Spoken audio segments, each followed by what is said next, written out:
All right, so this is the OzTank for November, November 2023, and we have, as usual, we have 5 amazing candidates today that are going to be pitching ideas for the investor panel. Us 4, so Oz, Croda, Eden Trade, and Golden CEO, for all of us to listen to and then decide whether we are going to invest in them. Remember, this is not like the normal OzTank or not the normal Shark Tank that you know from TV. This is the Eve OzTank. So this is where the ideas do not have to have an ROI. So they can be just benefiting the community, creating content, creating entertainment in Eve Online. So all of that. Anything goes, whether it's 10 billion, whether it's 100 billion. We'll listen to all ideas and then decide whether we fund them. The ideas were all submitted on our Discord server. So we had the ideas submitted over the last few months, and then we had, or over the last few weeks, I should say, and then we had the candidates vote, or the community vote on them. Thank you, Golden, for resubbing, dude. That was about time. Being on the show yourself. So we listened to the ideas on the Discord server, and you all voted on them. We had a little bit of a selection panel, and then now here we are today with 5 ideas, and these candidates are going to pitch them live on the show, and then also, during the pitches, you guys at home, you can vote via the Twitch poll on whether you would support the idea or not. And then we may or may not take that into consideration, but then in the end, we will get together as a panel and decide whether we fund the idea or not. All right. Now, once I figure out why my sound is messed up, we will get our first of all, we're gonna get the panel in here. So we're gonna get, let's see, we've got Golden, we've got Croda, and we have Eden Trade. Full house today. My friends, how are you doing? Let's test your audio. Testing 1 2 3. Croda testing 1 2 3. Hello. All right. I hope, chat, you guys could hear them all. I'll fix their level their levels as we go. How y'all doing? It's been a while since we had all 4 of us on here, right? I mean, in the last 2 episodes, somebody was always missing. Yeah, it's good to have actually everyone on the panel this time. Yeah, Golden. Golden, you've been throwing around some Asbels yourself around Jita, haven't you? I have, yes. That project's unfortunately currently on pause. It's been going well. Lots and lots of market orders going through those. I'm actually pretty surprised at what the volume's been. Slight possible maybe exploit issue, which I'm just waiting on a response from CCP. But other than that, going decently. Yeah, it's been discussed in various forums. I've seen it. I think it's not something new, but if you guys want to know what Golden is talking about, then you can visit our Discord. There's an update channel on past ideas that have gone through the OzTank, and he has a special channel in there called what's it called, like Zero Tax Market or something. There's a channel for it, and you guys can read all about his idea. All right, so today we are going to have 5 candidates, as I said, and the first candidate that we have today, his name is Art J, and we're gonna get him in here and get him to pitch. Let's see here. Art J, you are live on air. Can you hear us? I can hear you. Yeah, can you hear me fine? We can hear you fine. Chat, if you let us know his volume, then I can adjust him as well. Oh, nice. And we've even got him live on picture. Let's see if we can get all of this in here. I'm very much normally a behind the camera guy, but for you, I wanted to show my face. So. How great is that? All right. Then if you're already doing that, then we're going to get you on air for sure. Let me see here. We'll focus on you. There we go. Look at that. We're going to get you over here. And then I'll get you in the right window. There you are, RJ. Good to see you, right? Let's see where I position you, because we're also going to get your presentation up. Remember, we're making everyone, all candidates submit a presentation from now on, just to keep it a little bit more structured for the viewers and to make sure that everyone comes prepared. And so, Art, I'm going to pull up your presentation. Let's see. Beautiful. Look at this. Everything is working today. All right. So, RJ, maybe introduce yourself and then let us know your idea. Yeah, so I've got a couple of slides to talk through, so you can get an idea of who I am, build some trust maybe, and where I'm coming from. So my name's RJ. I used to go by Bay RJ, but since Bay became kind of like a word for cute, I kind of dropped that. So some people might name me as Bay RJ. And I run an organization called Eventy, which hopefully some people are familiar with. If you've watched the Alliance tournament for the last few years, you would have seen our logo on there. That's because we in partnership with CCP for a few years now, helping them run certain projects that are tournament related, because that's where my passion lies. So yeah, I've made a bunch of tournament content in the past. This is some of the projects we've worked on as a group. It goes back 6-7 years for online tournament content. We've been active as an organization for around about 8 years. Maybe Dis can remind me in the chat. But yeah, we've done a variation of different tournament formats. We've tried out a bunch of different things. It's a real passion of mine, tournament stuff. I got into tournament play years and years ago with my Alliance Ministry of Inappropriate Footwork, and I team captained a tournament team, and I joined the Tuskers and I flew with them and came fourth one year. That was my pinnacle of being a pilot, and then I transitioned into someone who was really enthusiastic about creating the content for the tournament community. There was a year, a long time ago, where CCP put out a statement if they weren't sure they were going to carry on doing Alliance tournament, and I stepped up and kind of with my partner in crime, Nash Cadaver, we started creating tournament content, and I fell in love with doing production, and I'm still here doing it basically. But yeah, so the Elite Eventy Alliance Open is the most recent one, so some of your newer viewers may have heard of that. It was a couple of years ago. The memories of that in game still, which is really that exist from our tournaments, which is really cool. I'm really proud to kind of made my stamp on EVE Online through the efforts that me and the volunteers I've worked with have created. Alliance Open Monument, which is it Manarat, I think it is, the system in game. There's an Alliance Tournament Monument rather. They actually added a TCU in there for the Alliance Open because I made it a very close to Alliance Tournament in terms of format and structure, and the number of teams that are involved. So CCP actually put that in, which was they didn't tell me they were going to do that. It was a bit of a surprise, and I was really, really happy. Because nice. It kind of Congrats. felt like all my efforts were that sort of worthwhile. And then there's some IGC victory skins, which are limited unique skins. I think the Typhoon is the oldest.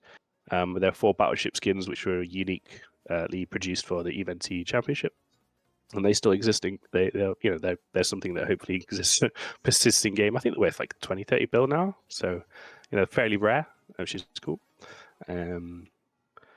So we've done a bunch of live events as well over the years with Eventy, with the founder Nash Cadaver, who founded Eventy. It was his baby, and he kind of passed the ground on to me when he started playing EVE less and focused more on real life. But yeah, and executive vice president of live events, Discreet Era. We organized a bunch of meetups, and we did a bunch of LAN tournaments. So I've got experience doing EVE Online tournaments in a LAN environment as well. We took that to FanFest with the Caldari Cup in 2018, I think it was. We ran a tournament for CSP there. I've been relatively quiet in producing tournaments for people myself and my own kind of projects.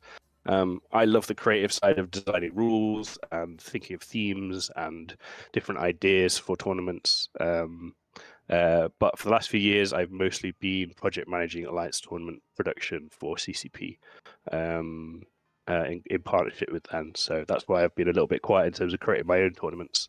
But the running and producing of AT with like the 20 or 30 staff that it takes alongside real life is quite a big project. So yeah. Oops. So my pitch for you guys is I want to create something. I want to get my creative juices flowing. I've put a lot of time into making things for other people, and now I want to make a project for me, as it were, but also the players and the community. And it's going to be called my pitch is it's EventE Winter Warmer. So a small one-weekend tournament, something that fits in my real life, rather than some of the bigger projects I've worked in the past. It's a working title at the moment. I would gladly take suggestions from the community in chat for this tournament. So please throw them in the chat if you've got ideas that are better than Winter Warmer. So one thing to say before I go into the details of this project, it is subject to CCP approval and Thunderdome availability. I'm sure you know it's been on the CSM. The community team is super busy. They've got a lot on their plate. And I need to go through a process of getting this approved. I've kind of tentatively reached out to CCP's Luce to see if this would be possible. And he said it depending on his schedule, it might be possible. It should, fingers crossed it's possible. I need to put in official requests at first. However, investors only need to pay on the successful completion of the project. So if it doesn't work out, the CCP can't do it in the winter, and it needs to move until later in the year. Then you wouldn't need to pay until the project's completed, essentially. So the concept is a tournament that is very fun focused. Basically, it's an idea I've had for a long time that I want to experiment with and get the community's feedback on. And it's basically Alliance 19 rules, so the Alliance tournament that ran in the summer that CCP Loose ran. So we use the exact same rule set that's on Thunderdome currently, with the exception that every single ship has its own points value. I don't know if you guys in the Ostank investors are aware of the Alliance tournament format, but usually each ship is giving a points value that's by its category of ship. So battle cruisers, a certain number of points, frigate, etc. The downside of this system is that there are a lot of ships that just aren't valid in tournament play. The Raven is very rarely an option that is good compared to a Typhoon, for example, based on the utility slots, the bonuses, the weapon systems that are favored. Certain ships are just never going to be cool, basically, in a live tournament. So my concept is to try and balance this out and give every single ship an individual points value based on its current sort of traditional strength in Alliance tournament play. This does mean that I have to assign a value to all, like, I actually don't know the number off the top of my head, but it must be around 300-400 different hull values, which would be quite an interesting project. It'd keep me busy for a couple of days, I'm sure. But the idea is that I'm definitely going to favor giving lower points cost to ships we don't normally see as an experiment, to try and encourage to see how those ships can be used in the arena, essentially. This system also does open up the possibility of us seeing sort of unique ships being used in potentially a balanced way. The Alliance Tournament prize ships, Freki, Cambium, Malice, Bisu, Atano that are on the screen there, they are normally very overpowered. They're normally classed at the same number of points as their hull value, which makes them just crazy overpowered and gives people with the assets in their hands a huge advantage in the tournament, which is why CCB banned them recently. Whereas I think using this system, we can bring them back into tournament play by experimenting with what sort of points values they should be worth, and hopefully tempt those rich players into using them. And so we can see those lovely expensive explosions once again. Stop me if I'm going too long, by the way. No, you're good. So You're format perfect. and entry. Format entry is pretty straightforward. It'll be 16 teams because it's just one weekend. Teams can field up to a 15 people roster. It'll be 10 people on grid. which will be, I mean, it's content for 240 competitors essentially for that weekend. But also, some teams, as you know, probably love to practice and love to, so the number of hours involved in terms of content created is for those 240 people is, let's say on average a team is going to practice for 6 to 8 hours for this tournament. You can see there we're racking up thousands of hours of potential content for people through the investment that you're going to make. It'll be double elimination format. That's my favorite format for large numbers of teams. There won't be a best of 3 or a best of 5. This is a very fun focused tournament. It's not supposed to be taken super seriously because it is experimental in terms of the points value. So it will be very, very high stakes, sort of kind of trying to bring back memories of like Alliance tournament 7 through 12, where teams could basically win by outthinking each other before they got on grid. So this is a tournament not really focused on the piloting so much as the theory crafters. So it's their time to shine in discovering what sort of combinations of very rarely used ships are going to work well together. Teams are will be selected by RNG, so they'll register their team roster. They submit a hefty Plex deposit. I feel like we, an organization, have built up the trust with the community now that we can do that safely without people worrying. And essentially, their whole Plex will be refunded on the completion of all their matches. So if they don't complete all their matches, they pull out, they drop out of the tournament, then Plex will be added to the prize pool. So how much ISK can I ask for? A lot. So it is a huge amount of ISK. I've looked at some of your previous shows, and this is probably a much higher amount than your average. So it is 175 billion ISK, 100 billion for first prize, 50 for second prize, 25 for third prize. The primary reason is for this because it's spread out of a lot of people. So essentially, that 100 billion ISK is between 50, a roster of 10 to 15 people if they win. It's sort of I'm not great with off the top of my head maths, but 8 to 10 billion ISK each, I guess, depending on how the team captain wants to divide it up. Which first prize in an effort they're going to spend hours in practicing and thinking about and training for, I think is a reasonable amount. So working down from that, there's some ISK for second and third prize as well. Now, I don't have. We used to rely on the sort of betting sites back in the day for ISK. When they were very lucrative. We had relationships with the gambling sites through my business partner, Nash Cadaver, which used to fund things. That's dried up. So I do solely rely on donations these days.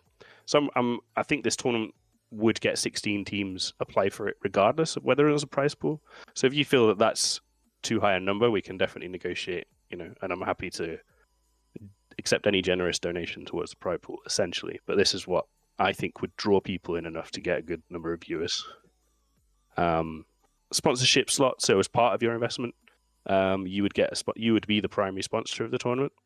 So you'd see your logo up there on the match overlay throughout the tournament, and also on the overlay for the analyst desk.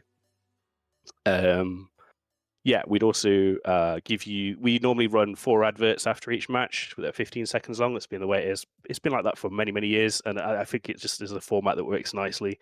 So don't change it if it isn't broke. And we'd definitely give up that first slot in each advert block, we call them, to the OzTank if you wanted to submit an advert to promote this show or maybe any other investor activities that are going on if you want to raise awareness for them. On our own channel, we'd expect this to be 500 to 1,000 concurrent viewers. We've got quite a lot of followers, built up quite a lot of following over the year, and people expect decent content when they come to watch our streams, even though we don't stream very regularly. However, I will offer CCP the opportunity to have it on their channel as well, since they're going to be going to the effort of organizing the tournament on Thunderdome for us. So we'll probably end up streaming on both channels if they want me to. So that's something that will happen. And if that happens, then we would expect higher viewer count, obviously. So there's a stretch goal. If you wanted to help take this even further, one thing I'd love to do is add in sponsored fund prizes alongside the main prize pool. So something we've never really done is pilot of the match, and obviously it's really traditional in a lot of sports. And I would really like to attempt to do that. I'd like to have an analyst just dedicated to watching the match and trying to spot which pilot made some sort of really impressive play, or so I'd like to one of our analysts, instead of thinking about what they're going to be saying, just their job, just focusing on that. While this comp of the tournament would be interesting, I think, because the whole tournament is trying to push interesting and creative comps, and then the last prize would be most economical comp of the tournament, cheapest by hull value. So I thought you guys might find that interesting. And then we could also do the most expensive comp as well, maybe. So, so that's my idea, and that's what I'm looking for, and I'd love to work with you guys. Thank you. All right, very very interesting indeed. The largest ask ever on the show. So you've done your homework there. So my first question would be. I mean, certainly, like 175 billion is a lot, but I can see how in this context, it might not be if you spread it along a lot of people. But is there like what if we among the investors only get half of that together or whatever today? Like what would you do with it? What would be your plan? So what I would do is essentially pitch for a second sponsor to help fill the gap. So that would be like the amount I'm asking for is like full sponsorship tournament, no other sponsors. If you guys want to offer me less than that, then I'll look for another sponsor to fill the gap, and we can negotiate in terms of like how much screen real estate, how much video seconds time your donation is going to be worth. Thank you for Mind One for rating the show, by the way. Welcome everyone. So, and what have you considered asking CCP for donations as well? Obviously, they're not going to give you ISK, but custom skins, you've done that in the past. Like, would they pitch in from their end? Potentially, I'm still going to ask them for skins if they have them. It's usually a long process between for starting, asking for skins and getting them delivered into pilots' hangars can take quite a long time. In the past, the lead time that the art team need to create them, the various development processes that need to happen to get those actually into the game can take 6 months, a year sometimes. I'm feeling for this tournament, it's kind of I'm hoping to get it up and running, hoping if you guys approve everything and CCP approve, hopefully by the end of this month, I'm hoping to get this up and running and early in 2024 to run the tournament. So I think asking players to wait 6 months, a year down the lane for their prize pool is not great, and it kind of like often I tend to find that once that happens, there's a kind of a little bit of a meh once the prizes actually do arrive. So certainly I'll be reaching out to CCP if they've got any existing skin packs they would like to donate to the tournament prize pool. That'd be awesome, and that'd be part of my negotiation for broadcasting it on their main channel as well. Okay, I'll open the floor to the other investors. Let's start with Golden. Any questions? Main one for me was just going to be what you asked about potentially getting some custom prizes from CCP, because obviously that's a good way to up the prize pool, because there's collectors always willing to pay quite handsomely for those. I can't think of many other sort of direct questions. I think it's a good project. Obviously, the main roadblock is just it's quite a bit of this. No, I think actually that's it from me. Eden? I'm just gonna have to bow out. It's I'm just not interested in tournaments, and I would just be giving you ISK to not even care about it. Fortunately. That's it. That was a quick bow out. All right, Crota, questions? I guess the only question I've got is, I mean, somebody asked it on chat. Is this? I mean, you'd have to find a clear weekend, I guess, that there's nothing else on. Is that fair, or could it overlap with something else? Yeah, like when it comes to scheduling, I'm always checking, like, is it going to clash with the release dates of EVE Online content? Is it going to clash with major sporting events, major esports events as a crossover in terms of viewership?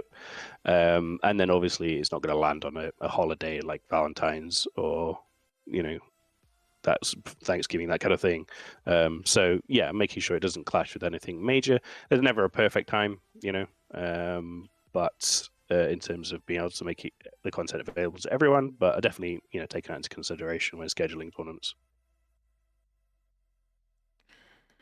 I've turned up Crota's volume, by the way. Crota, another question?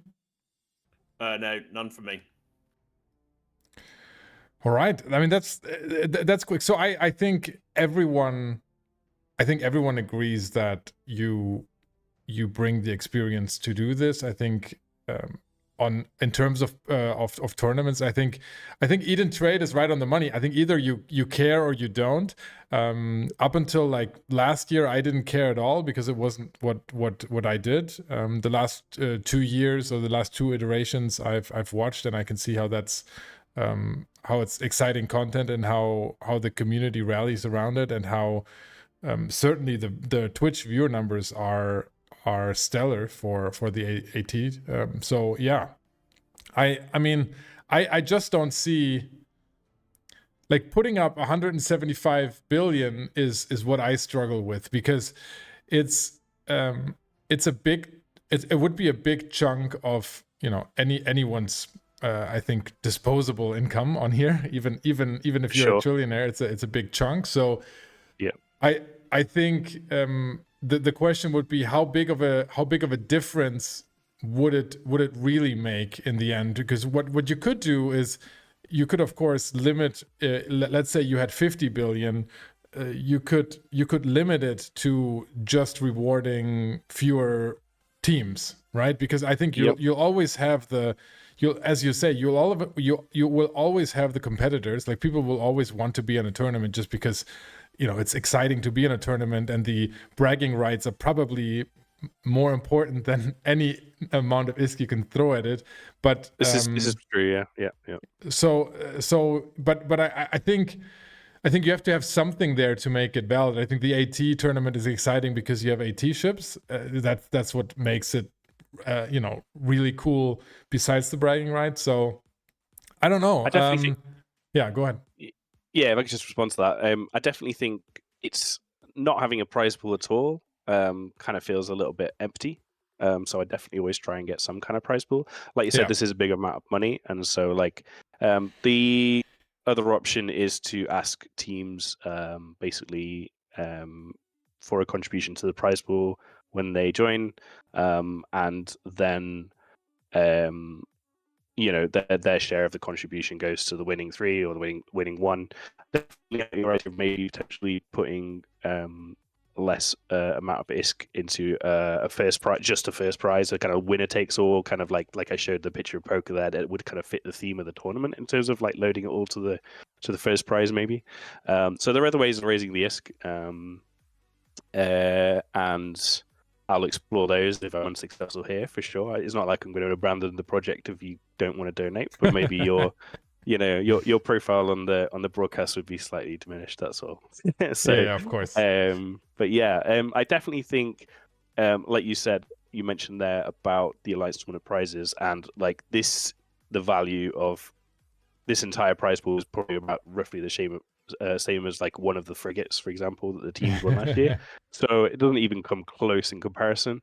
However, I do think a prize pool is good at encouraging newer teams. So like the more kind of veteran teams, more experienced teams that take this super seriously will probably not want to look at this tournament because the money is rather irrelevant to them and the effort is probably not worth it. However, I think that having a prize pool, having 8 or 9, 10 billion is going into a regular pilot's pocket for sort of like someone who's maybe been playing it a year or two, who's a relatively new pilot to PvP. I always laugh when I say that out loud. Like, EVE Online, a year of playing the game is still like new to PvP.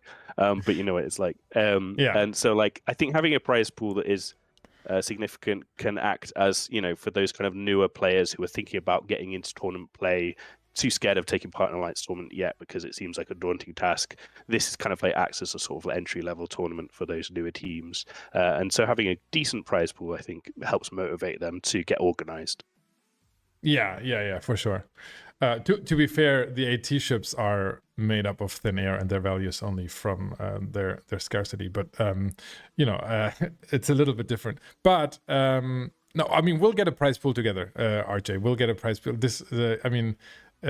we've never had an idea. I don't think we've ever had an idea not walk away with money. So, but I'm going to play the host card here, and I'm going to defer to Golden to go first.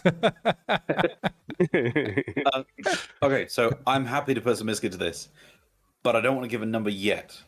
Reason being that whilst I think this is a great idea, I'm a fan of it, and quite frankly, I think you're one of the few people that I would feel comfortable throwing a scat to make this happen. I think that it would be great, if anything, just because it's a more interesting prize pool than just ISK, if CCP might be willing to offer some kind of sort of unique item or reward as a prize as well. So I'm going to commit to throwing some ISK at this, but I'm going to hold off giving an exact number until details what CCP might be willing to do are worked out. Okay, cool. Fair enough. I'll I mean, if there's anything I can do, I don't. I'm just I'm just an EVE partner and a CSM member.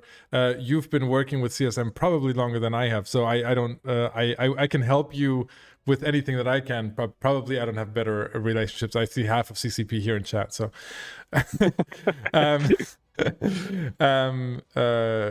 But yeah, I'm also going to throw in money, of course. But Crota,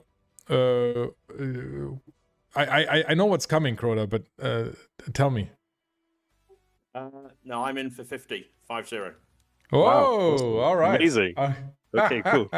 Thank you. So RJ, I don't know if you know, but Crota is the guy that throws 10 billion typically at every idea. But wow, this one is amazing. So Crota is throwing it. I mean, so I'll commit to minimum 10 as well, RJ. So I think I'm kind of with Golden, where I think I wanna see if we can get CCP to add to the prize pool to kind of see where it's going. But if Crota throws in 50, I throw in at least 10, and Golden throws in something later, then I think we're gonna get a good prize pool. I'm happy to together. commit to at least 50. It's just like I don't want to throw 120 or something in. Like I said, not just obviously a little bit easier on us for needing to provide less ISK, but actually a genuinely better and more interesting prize pool if there's some cool stuff in there as well. But I'm happy to commit to 50. Wow. Okay. Cool. Awesome. So I mean, if they do, I won't let them. I won't be falling off that much. So I think we'll get we'll get you a very good prize pool, RJ. Okay. And we can discuss all the details later. And we have a Discord channel for project updates. So for everyone that feels like they want more closure on all of the ideas, then come join our Discord and you can follow along with the ideas, and we'll certainly update in future episodes on this as well. So RJ, we're excited to be working together and to be funding whatever it is that or whenever it is that they that you can muster up. I mean, finding a date is probably half the challenge. Yeah, for sure. But yeah, we can't wait to see this happen. Awesome. Thanks for coming to pitch. Thank you. I'll pitch the CCP and then I'll get back to you. Thank you very much for your offering. Perfect. No worries. Thank you. All right. Bye. See you later. Bye. All right. Yeah, I mean that's the reason I went with RJ first, guys, is because this was the biggest ticket. So now we can look at our wallets and see what's left. Everyone else gets 10 mil. Yeah. Well, I think we're going to be much more critical as we go on in this show. All right. Let's see here. The next candidate is Benton Rizalo. I don't know if I'm pronouncing that right, but Benton, you're live on air. Can you hear us?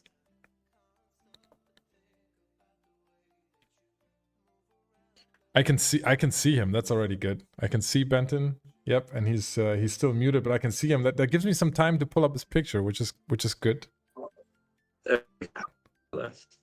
There we go. Yes, we can hear you now, and the chat, I can see you, but the chat can't see you yet. Here we go. Fantastic.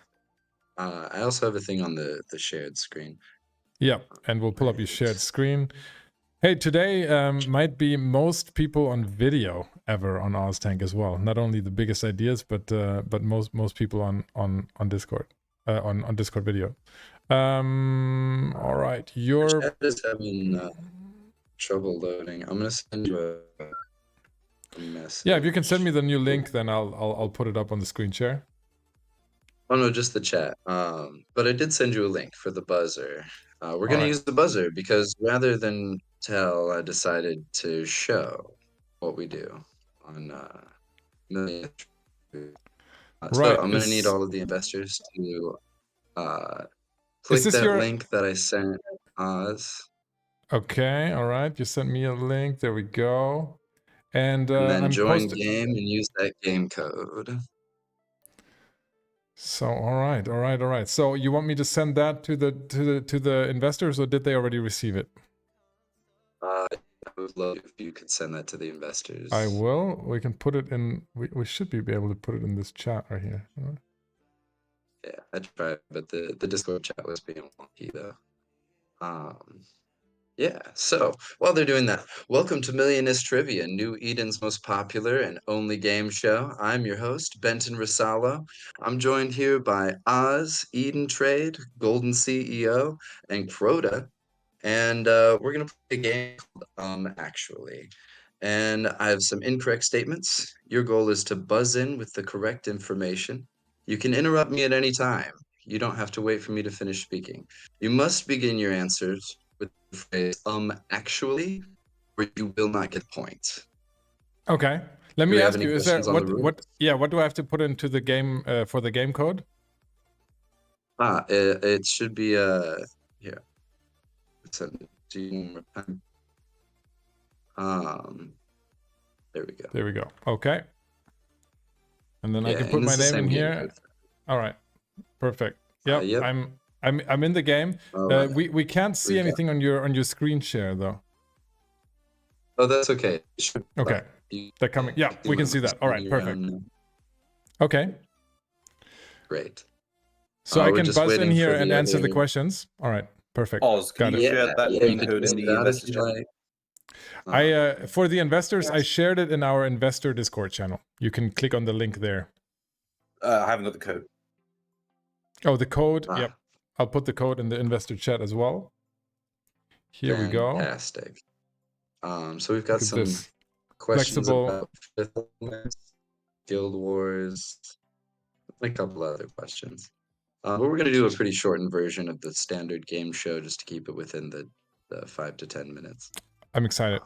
And will we see the results on Me the screen? too. Is that what you have the screen for? Sort of. Those are gonna the statements are kind of long. I figured it would be nice to and better for the time slot to have them up there so I didn't have to continue to repeat things. Okay. You know. Can you see if the other investors have joined our game then? I can. I see 3 out of 4, so let's see, we've got Oz, we got Eden Trade, and we got Golden CEO Crota. Are you down to play with us?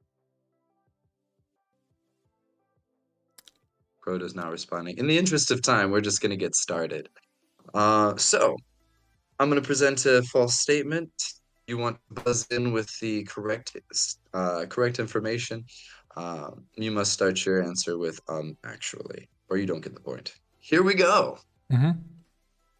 In the Fifth Element, yellow stone activated. A small part of them literally opens on 3 of their faces, and a shimmering beam of light emits from the top of the stone. The air and windstone was opened partially when David exhaled on it, and when Corbin finished opening it, it emits a yellow beam. The Earthstone was activated next when David tossed a handful of sand onto it, and a green beam was emitted. And the Waterstone was activated when Cornelius dropped a bit of sweat from a handkerchief onto it, and it emitted a blue beam. Ruby Rod opened the Firestone, causing it to emit a red beam. Oz is the first one to buzz in. Do I have to answer how he opened the 4th stone? You're looking for the incorrect statement. You must begin your answer with actually. You're looking for the incorrect information.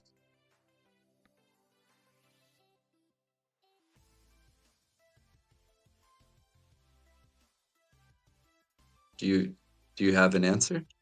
I don't. Okay. All right. I'm stumped. We're stumped. All right. I mean, Surely. I'm actually Okay. Go ahead, Ruby Oz. Rod. He lit a match. He lit a match. That's what caused the redstone. Who lit the match? Ruby Rod. No, Ruby Rod did not. Ruby Rod. He did not. Oh, yes, That's- you're right. Yeah. You're onto the right thing though. If you can tell me who lit the, or if nobody else can tell me, I'm gonna put a 10-second timer on it. We're looking for the person who lit or who opened the firestone. 5 seconds. 3, 2. All right. So Oz is gonna get that one for knowing that Ruby Rod did not open the firestone. It was Corbin.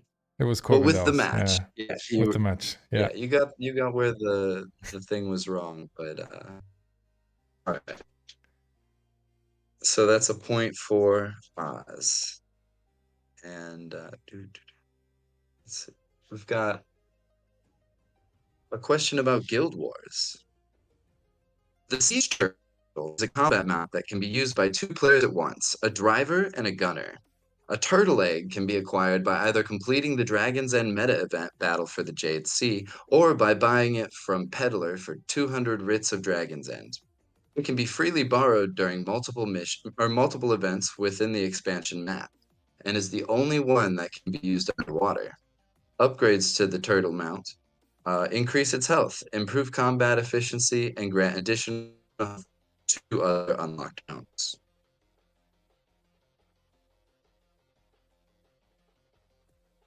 I have not played Guild Wars. I should get like music or something.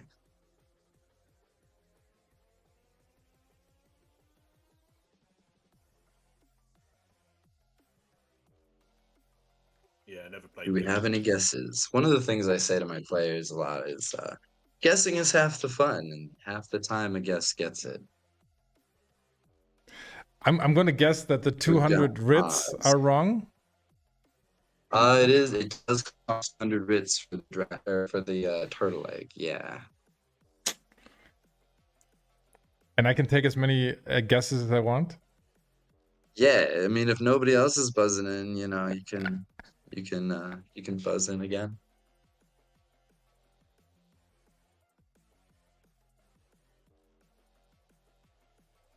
You can't borrow it. You can't borrow it.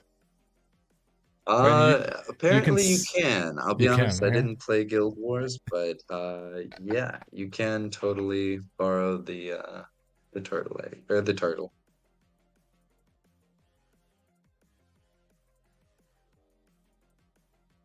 Gonna put a 10-second timer on it. I haven't played Guild Wars, so I don't know. Maybe it can't That's okay. add additional health.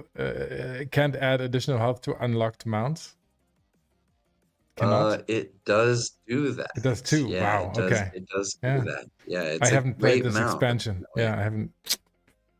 Yeah. I'll be honest with you, I haven't played Guild Wars at all, but you said you liked that game, so I decided Yeah, I do like that game. I haven't. It. That's right. Yeah. I mean, you paid attention, but I have to. I don't know. That's okay. That's okay. It is this is a nice example of how pedantic we get on the show, which any of my players will tell you. We get real pedantic. It's not the only mount that can go underwater. An upgraded All right. skimmer can also use beyond underwater. Okay. All right. And yeah, so that brings us to our, I think it's going to be our third like nerd question of the game, and then we're going to do some other stuff. So it's another Fifth Element question. The Fifth Element, released in 1997, is a sci-fi action-adventure movie that follows Corbin Dallas, a taxicab driver, and former Special Forces major, and Lilu, a 19-year-old woman awakened from 5,000 years of cryogenic stasis after she helped it's Mondo Chiwen, I feel like is how they pronounced it in the movie. But after they helped those guys save the Earth from the Great.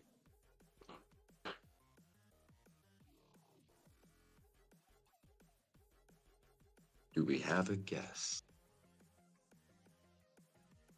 She's not awakened Ah, from cryogenic stasis. Actually, she's not awakened from cryogenic stasis.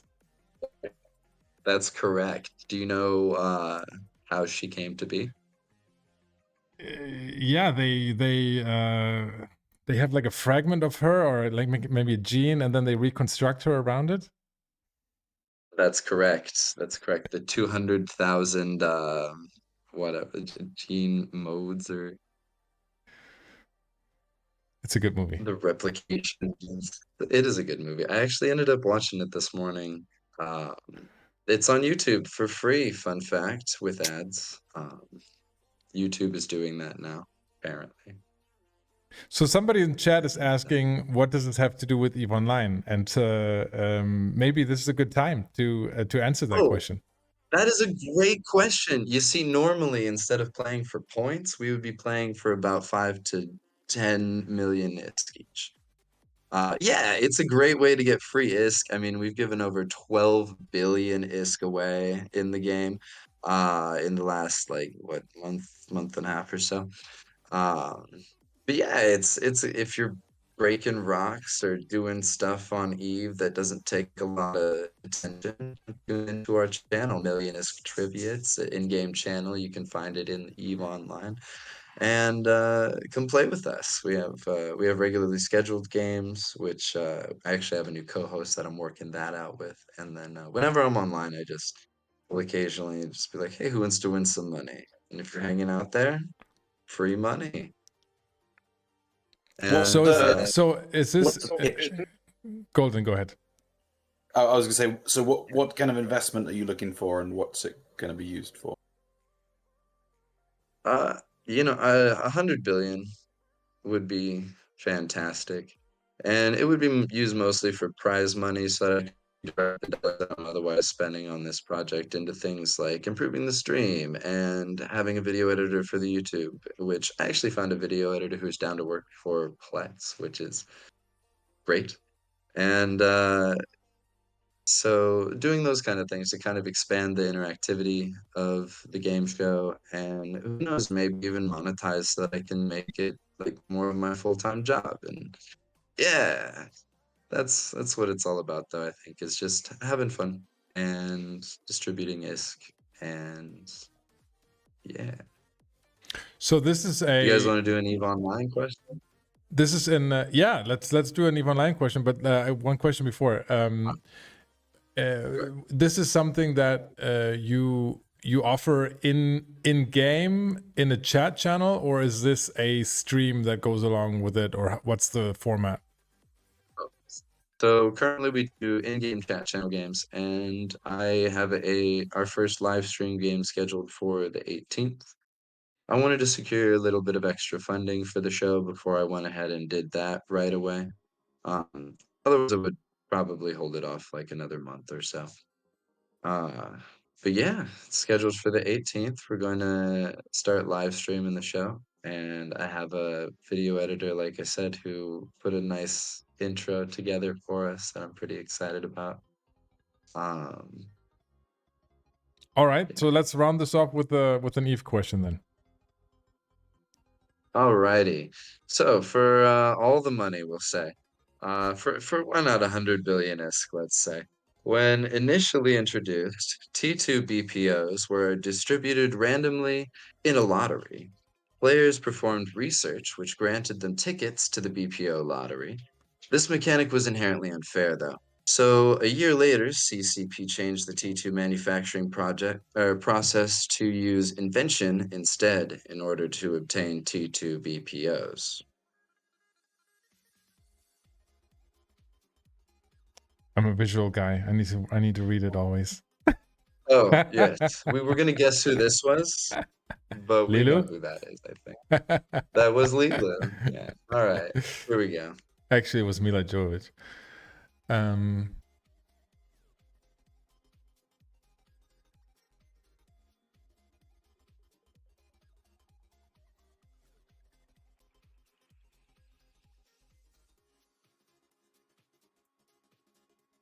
So, I'm actually, you can't obtain T2 BPOs by invention. That is correct. You can only get the limited run blueprints from BPCs. Invention. That's right. That's correct. Okay. All right. So I That's think our we show. I think we, yeah, very, very good. I think we get the idea. So Benton, we asked chat whether we should fund your idea, and 75% said no. That's that is a shocking result. Obviously, it's a bit challenging to do this live on air when it's not your show, when you're trying to get us to jump. But okay, let's start with Eden Trade. What do you think? I think 100 billion's a little high. I mean, you said like the prize pool's like 10 million per question. Like you would have Oh to yeah. do I mean, that for would fund us for a year. yeah, for like 100 billion, that would be like 10,000 questions you would have to answer at like 10 million per question. That would take a lot of time to me to like ask all those questions. That would take you like a very long time. Why like 100 billion? Why not like 10, 20, 30 That's a billion to great get it question. started? That's a great question.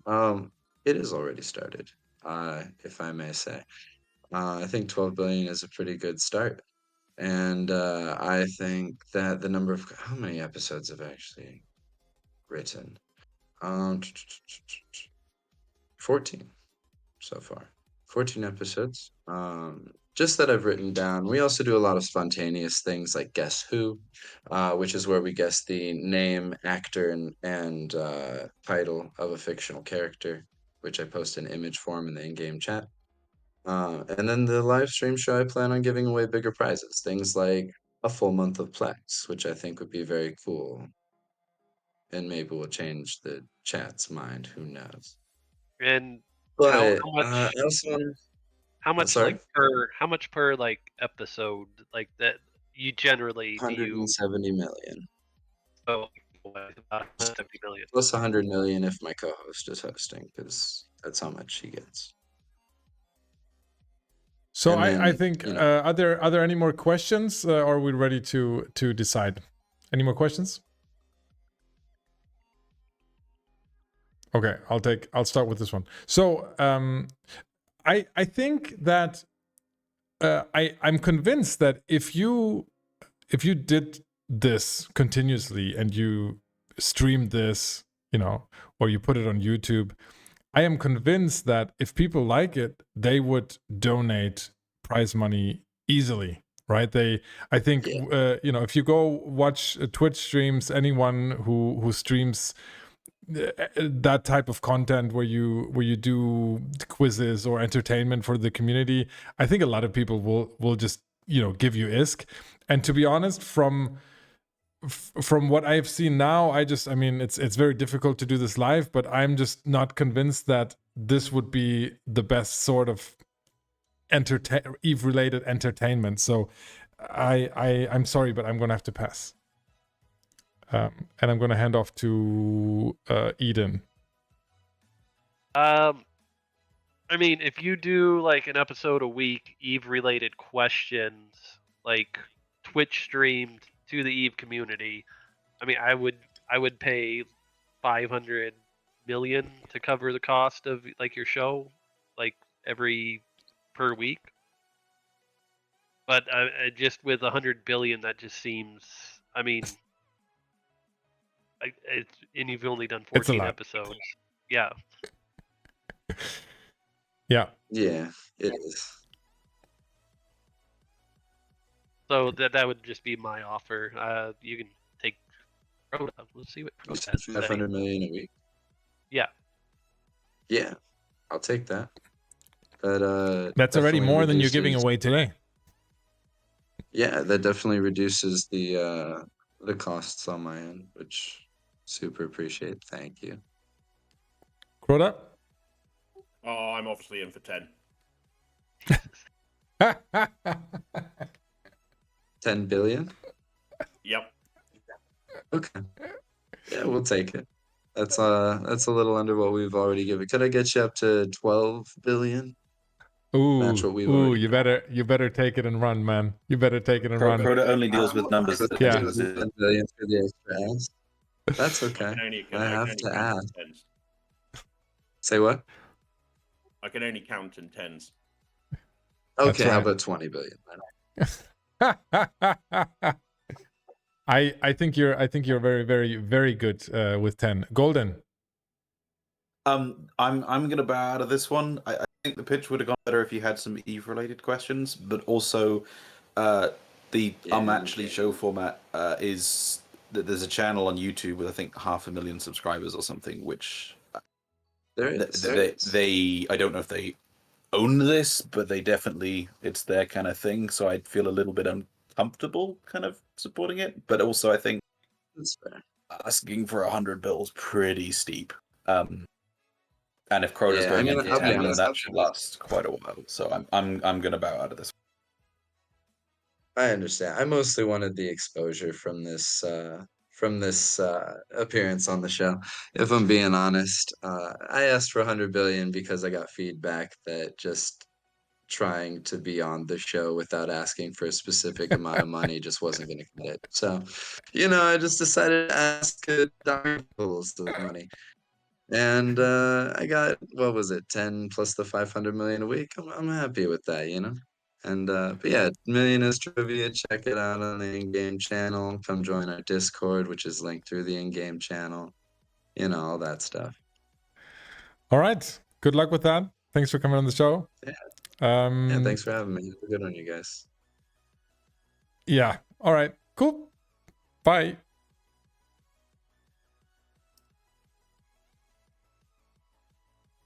All right. Interesting. Now, who is next?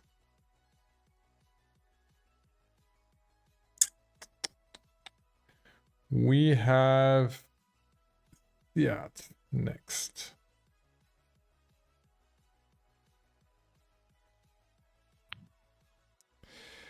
Here we go. Siad, am I pronouncing that right? Can you hear us? Siad or Syad, either one. Syad. Can you hear me? We can hear you perfectly fine. At least I can. Chat, can you guys hear Siad? He sounds smooth, good audio quality, fantastic. We love that. All right. Siad, I imagine you won't be on camera, right? So I can close that. That is correct. Yeah. But you did send in a presentation, which I'm sharing with the world there. So we can see your presentation. If you want to take that full screen, perfect. It is loading. All right. We're gonna raise the volume on Siad here. All right. Go ahead. Pitch us your idea. Thanks for having me. A little introduction about myself. I'm a fleet commander for the Sugar Alliance. We're a wormhole alliance. And I'm here today to talk about my new project is the Zarzak Angel Affiliates.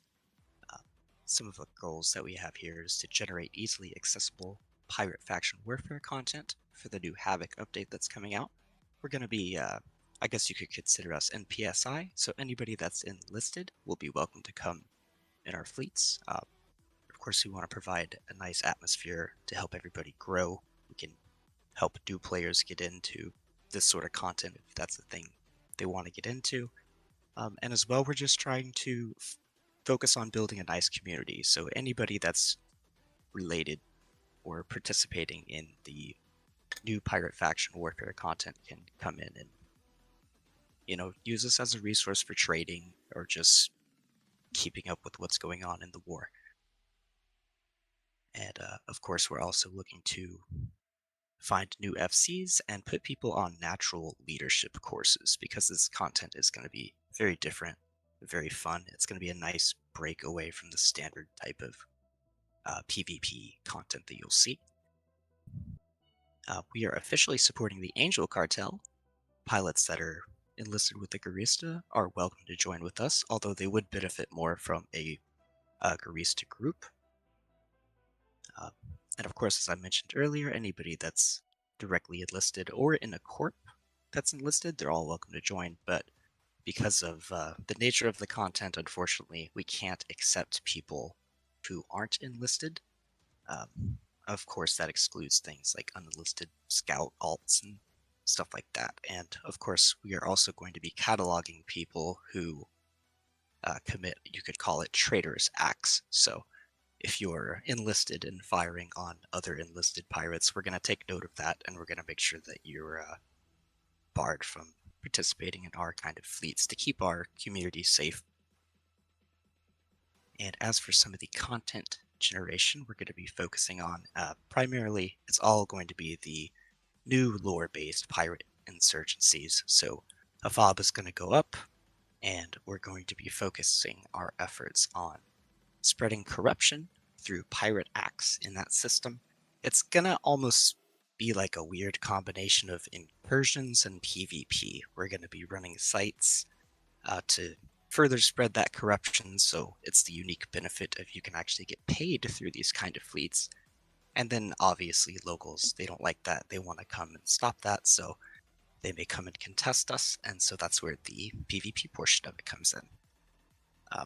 In addition to that, just being enlisted in Zarzak, there's going to be a lot of pirates living there, so it's going to be a nice hub, and it's connected to all sorts of areas. So once we get a little more established, there are other things we can do, like Black Ops roams, ESS roams, and just poking fights from locals and roaming around and grabbing whatever content's around us.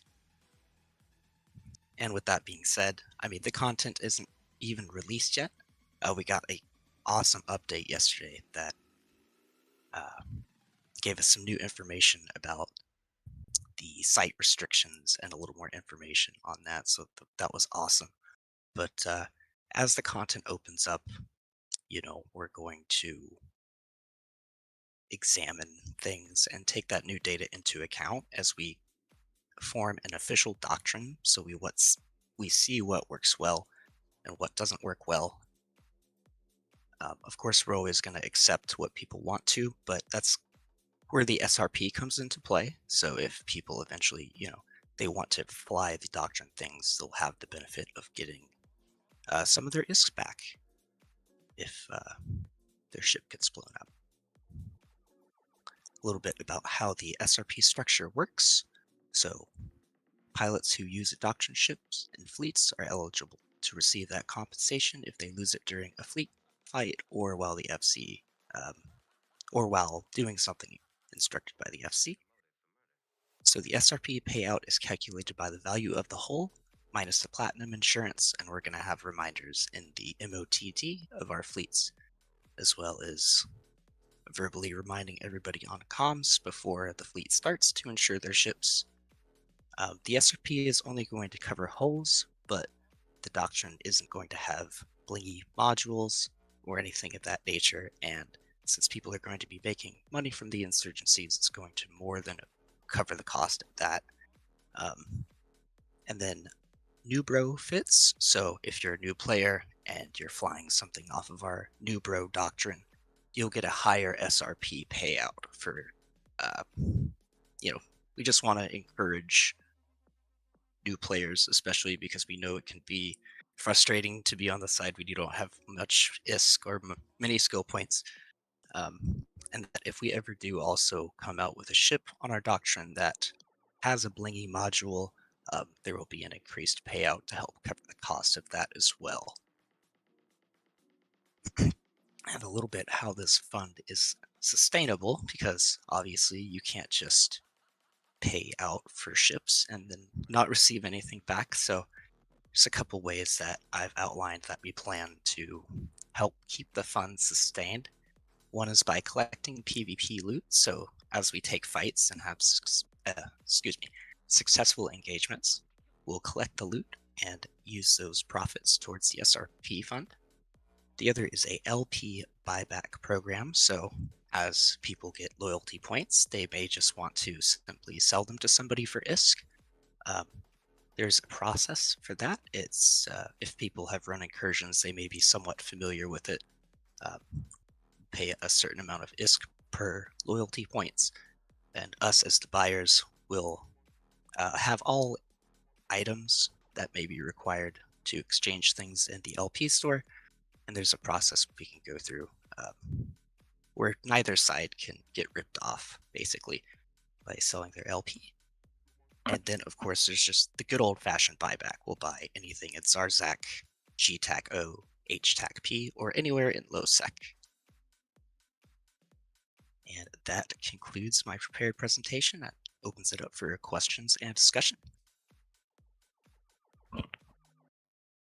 I'll take the first one. So I'm not sure exactly what we're funding, I must admit. So are you asking for funding for this basically this program? Like, so you do NPSI, you take a fleet out, but then the LP buyback and the LP buyback and the Zarzak buyback, that is not limited to a corp, but anyone in the fleet, or can you elaborate on that? Absolutely. So that would be open to anybody in the pirate community, or really, as far as the buyback goes, anybody could use that if it's anywhere in low sec, of course. That's completely fine. Those funds aren't associated with what I'm requesting for today. The entirety of the amount would go to actually kickstarting the SRP funds. So I am using my own personal funds right now to do the buyback and the LP buyback and all of those other things. And the overall goal is to use the profits from that to start slowly building the funds. But I figured, hey, why not submit here and see if we can get a kickstart for that. We've been growing pretty rapidly. We released, made ourselves public about 2 weeks ago, and it's been looking pretty promising so far. And do you have some sort of technology backbone for the buyback program, or is that spreadsheets in space? Spreadsheets in space, basically. So I'm an officer for Sugar, and I've done lots of logistics for them. In addition to that, I also have had a public-facing high-sec, Thera, and low-sec buyback. Some people may recognize me from the AT Trading Discord. I've advertised in there quite a bit. Once the Havoc content started coming around, is when I started planning this whole community, basically, and I sure redirected my funds I had allocated for that and set them aside for the Zarzak buyback. Okay, and does the new announcement that LP is not tradable anymore, that won't be, at least temporarily, after Havoc goes live, that doesn't impact you because you're doing LP trading the old-fashioned way? That is correct. Okay. Gentlemen, investors, questions? Let's go to Crota first. No, let me think of one. Carry on. Eden? How many people do you have currently in your community, and what's your FCing experience to get fleets going? How many do you expect on your first fleet to do, and how many interested people? Let me take a quick look here. Looks like we're about 110 in the Discord so far. My FC experience, I've been an FC for, I would say, probably the past 6 months, but I have a lot of small gang experience prior to that before being an official FC, more or less. But How many do you have like other directors or other people helping you to like manage all this other than just you doing it alone? yes, we do. Let's see. Oh, we have Brohama. He's going to be one of our FCs. He is a CEO of one of the corps in Volta. It's escaping me the name of his corp. I'm scrambling trying to pull it back up here. And we are currently on the hunt for more FCs as well. I think that's all the questions I have. Golden? No, I think the main concern would just have been the LP buyback issue. But then Eden Trade's already asked about the staff as well. So I think the only other thing I'd say is this is the kind of thing which, without a IT sort of backbone, even not necessarily a full-on author or anything, because it doesn't really need that, but just a sort of advertising, ease of joining type thing. To be honest, you could probably do it through Discord. That's something to just think about working on, maybe. But other than that, I think I'm. And Absolutely. And tell me again, how does this create content beyond, beyond other corps? Like what are you doing differently that is not already out there? So the goal is to make it as accessible as possible. So you don't have to join any sort of specific corp or alliance. As long as you're enlisted, you can come and participate. We'll accept virtually anybody that wants to come along. We're also talking with other communities right now too. The Kybernauts, Clade. We were talking to them a little bit too. But in the end, it's well. another NPSI community, right?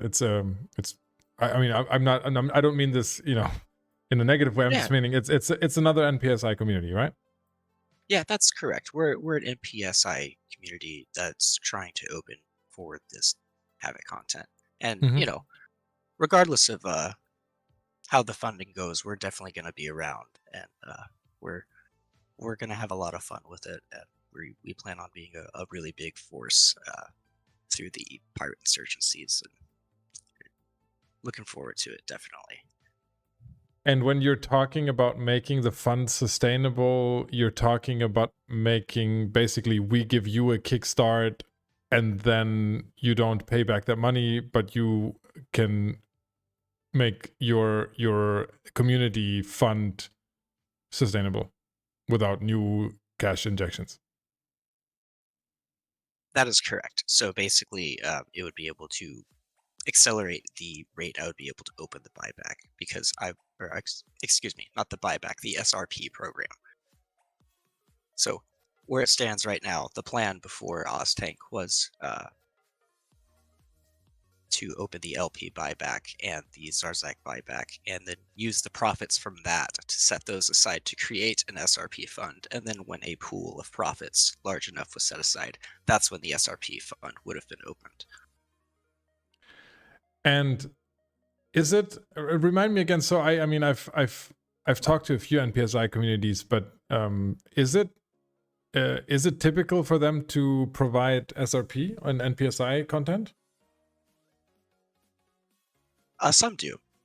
Some of the larger ones, like Bomber's Bar, for example, and I believe Spectre Fleet as well, also do a buyback that's structured similar to how this one is.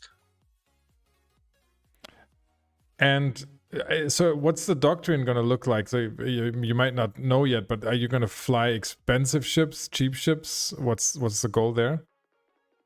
So the core of our fleets is most likely going to be Navy cruisers, excuse me. Okay, but not super cheap then. Correct. Not super cheap in terms of frigates, but not super expensive in terms of like heavy assault cruisers and things like that. So how does the LP buyback work now that, or once trading is shut down? Sure. So let's say, for example, you have 1 million LP you would like to sell me. For the sake of this example, to make the math easy, I am paying 1,000 ISK per LP. So in the LP store, the item that I want you to get with your LP is I'll tell you what I want you to get from the store, and then at that point, if there are any items associated with that, I will take it upon myself to have those items available. And then what you do is you would contract those items for the correct amount in JITA to the buyer. So then he then has your items, he trades it in, and then if there's any ISK cost associated, let's say the trade costed 100 million in items that I had to give you, and then it also cost 1 million to trade it into the store. So that means the buyer would have had to put in 200 mil essentially and their LP to get something from the store, and then they trade me the item that they've got for 1.2 billion. So you've essentially gotten your 1 billion for your LP and the ISK back for everything that you've spent to get it from the store. And that's how LP buying works. Sorry, it's a kind of a long-winded explanation there, but that is essentially the gist of it, and that's how the process works, to where neither side can really get ripped off, if that makes any sense. Okay. Okay, we ready to vote, investors? I'll hand it to, let's see, let's start with Eden. Yes, me. Yes, it's a yes. I already do Galente faction warfare. I want to get into pirate faction warfare.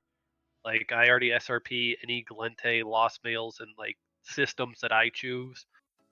Like, we only did 6 billion last month in SRP, but like I SRP up to like 250 million haul value.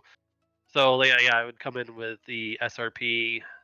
It's just SRP's subject to like my discretion. LP buyback, if it ever gets turned back on, yes, I want to get into that. I just found out about it like 2 weeks ago, and I wish I would have found out about it sooner, because then I would have probably been buying Lente LP. And then, of course, I can probably use this whole pirate thing to help the Galente faction warfare side, maybe, possibly in the future, with all my investing and helping. But yeah, I'll do pretty much. I mean, it's right now. It seems like you just need like the SRP. So I'll start with the SRP and then see how you gradually grow from there, and then we can get into other things. Sounds great. So just to clarify, Eden, you're covering the SRP completely, entirely. Well, I mean, yes, but I mean, we don't know how much like the SRP. If it turns out to be like, I'm SRPing like 20, 40 billion a week, I'm probably going to tone it down a bit. So that's but that's what I'm getting at. But for now, I think it's going to start out like Galente. Like, watching that, it's like, I mean, I offer up to 250 million, 15 billion per month, and we barely even hit half of that just with that, and this is definitely doable. Okay, so Siad, you'll coordinate with Eden on that, presumably. You're fine with that. Yeah, that's great. By the way, 63% of chat said yes, fund this idea. All right, I'm gonna go to Golden CEO next. Golden. I'll put 5 bill. Another 5 bill. Look at that. I'm almost afraid to ask Crota. I'm in for 10. All right. I'm not convinced that's not a soundboard. I just, Crota doesn't really exist. I just have a soundboard. All right. I'm out. I'm not convinced yet that this is really required. I think that the new content is going to be amazing, and everyone's going to be I think running onto see everyone joining Angel and Goristas all over the place, because everyone I talk to is very excited. So I don't know if this is necessary, but happy to revisit at some point in the future. So yeah, but it looks like you got your investment covered anyway. Oh, come on, help me corrupt some Caldari systems, Oz. Last time I funded Galente, I had a whole mess to deal with fixing my karma balance. So I'm not touching that right now. All right. You don't want to owe the Garista. Yeah, exactly. I fund one side, I get hit by the other. So I'm gonna be the neutral CSM here. But Siad, thanks for coming on the show and for pitching. And it looks like you're all set. And thank you, investors. Thanks for having me. No problem. All right. Next, number 4 today is a guy named Eric Sinolf. Let's see, Eric. There's Eric. Eric, can you hear us? Can you say something? Oh, yes, Eric, hello. Eric is on camera. Look at that. Today is the camera day. Today is camera day. I love it. All right, hold on. Let me turn this camera back on so the stream can see you. Look at that. There's Eric. Hey guys. Hi, Eric. Hi. We're both wearing hats. That's already a good sign. That's where it's at. Eric, your pitch is called Minmatar Faction War LP buyback, and you also brought a presentation. Let me pull that up. Yep, that is correct. Should be sharing with you now. Perfect. Go ahead. Pitch it. All right. For people who don't know me, my name is Eric Sinolf. That's my in-game name. I am a member of the Minmatar Fleet Alliance, symbol throughout this entire slide deck. And let's get into it. I'm asking for funding to supplement an existing LP buyback program to help accelerate our rates of LP buyback within our alliance and militia.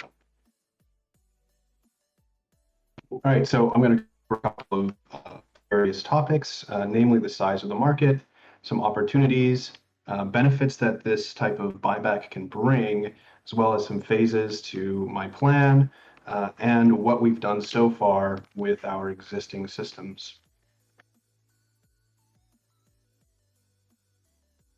Okay, so the market is huge. So about 101 million LP worth of TLIB redeemable items are sold in JITA every 24 hours.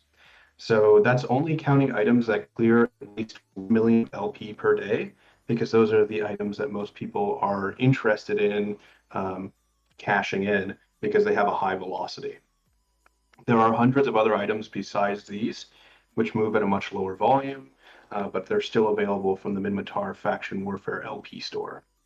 There are several NPC corps, which has some overlap with the TLIB store. So the Republic Navy, Caldari, Galente, Amar, they can all redeem like cap boosters. A lot of the hardwirings are common. Many of the different pieces are common, but we can guess conservatively that at least 50 million LP from the TLIB is making its way to JITA every day, and that is 350 million LP per week, and that is equal to about 315 billion ISK worth of items, and this is all pulled from the LP store from Fuzzworks, which is a very nice website if you've never used it. Extremely useful for LP buyback services. So if you've been on Reddit, I know you have, faction warfare is pretty hot, making up a lot of the posts there, a large amount of propaganda coming out of many groups that are involved in fights and LowSec. It's totally popping off. So old and new players both participate in faction warfare, especially with the recent upgrades, and there's only going to be more with Havoc coming. So LP is the main income for getting for our pilots. So each pilot who is inside of a Plex they get a large amount of LP, and then they have some trouble converting it. So it requires redemption, typically in a high sec location, and the Minmatar is around 22 jumps away from JITA. So it requires a large amount of liquid ISK in order to convert these. So each million of LP requires around 2 billion worth of items and liquid ISK. The supply chains are pretty difficult to manage, with HEC being our local trade group, being kind of a crummy market. You cannot buy items in the velocity needed in order to satisfy buyback, so it has to come locally. The amount of organization it takes to cash it out is not very good for a single account or a casual player. And then we have carpetbaggers who come into the Minmatar servers. They offer low tier pricing for tons of material, for tons of LP rather, and they get around a 25% guaranteed profit after logistics costs for their items at this kind of rate. So it leaves, that ISK leaves the militia, it leaves the alliance, it leaves the war zone, and it goes to large scale investors. And we're kind of trying to move around that. So our militia will benefit directly from this. So by offering competitive and both flexible rates to our militia, we'll be able to convert tons of LP to ISK. So we generate around 10 to 20 million LP per day with one of the major alliances within the militia. The LP buyback creates an easy and instant transfer of ISK. ISK translates into larger ships, better doctrines, more structures, a better environment for players where access to ships is extremely easy and access to ISK is not a problem. Everyone can participate off of their own funds, and we do not need to provide SRP. LP buyback also creates a within militia type of competition. Essentially, what we have is if certain alliances offer these types of programs at a preferred rate to certain members, we can attract members of other corporations. We can create competition within the militia for access to LP, and this can further increase ISK generation / conflict / velocity of LP. So some consumables will be built in-house in Matari space in order to feed all of these conversions, keeping all of that stuff in local markets, cutting out reliance on JITA, and then a high number of hauling contracts, over 100 per week, are currently being created in order to satisfy demand. So when I say over 100, I'm talking hundreds, bringing our materials directly to the JITA markets and other local markets. And in addition, potentially taxation of this service or setting a fixed profit margin allows more money into corporation wallets. For example, being able to purchase corporation wallets of preferred corporations at a or a break-even rate, allowing for corporations' LP wallets to be used for, SRP structures, fuel blocks, whatever these alliances choose to use it on. So right now, here's the state of the LP market. So our current program involves asking nullsec alliances if they would like to purchase LP, and this is usually in the form of blueprints, and then providing them at a very low cost, approximately 750 to 850 ISK per LP, where whoever finds the contract is getting a very small commission, and the alliance mates in a first come, first serve provide the blueprints, one person coordinates it. But this is kind of a huge problem for us. All of the mining, PI, all of the production of ships made outside of militia, these things do not stay within the region of Metropolis, where a lot of this is based, or High Matar, which is also Min-Matar space. The PIs don't end up selling their stuff. Station owners don't make their tax. It all just disappears off to the void of nullsec. So we have also been kicking off the LP buyback. We're now taking 2 times more LP per day than we would be just by fulfilling nullsec block buy orders. This essentially is like allowing us to accelerate the price, accelerate the rate at which this stuff is turning over, and we're already seeing price increases for our internal purchasers. So this is a three-phased program. This is a three-phased program that I'm asking for your guys' support in. The first phase is the growth phase. So like I said, we're competing with people who offer very low rates, and they have a huge profit margin. So we're talking decreasing margins as velocity increases.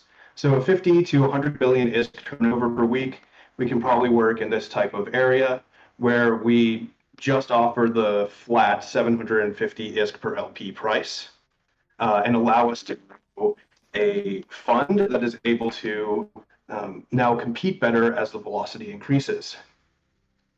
Once that velocity is at a point that we're comfortable with, which would be around 100 to 300 billion ISK turnover per week, targeting approximately 10% margin, we'll begin to see tiered purchases. So basically member corporation wallets or priority wallets, the wallets of people who are enrolled within groups, and then outside militia member wallets having the low price available to them. And then once we, as a militia, are able to control a large portion of the market, I think that this is kind of where the ISK really starts to flow, right? The value of ISK increases as you are the main supplier.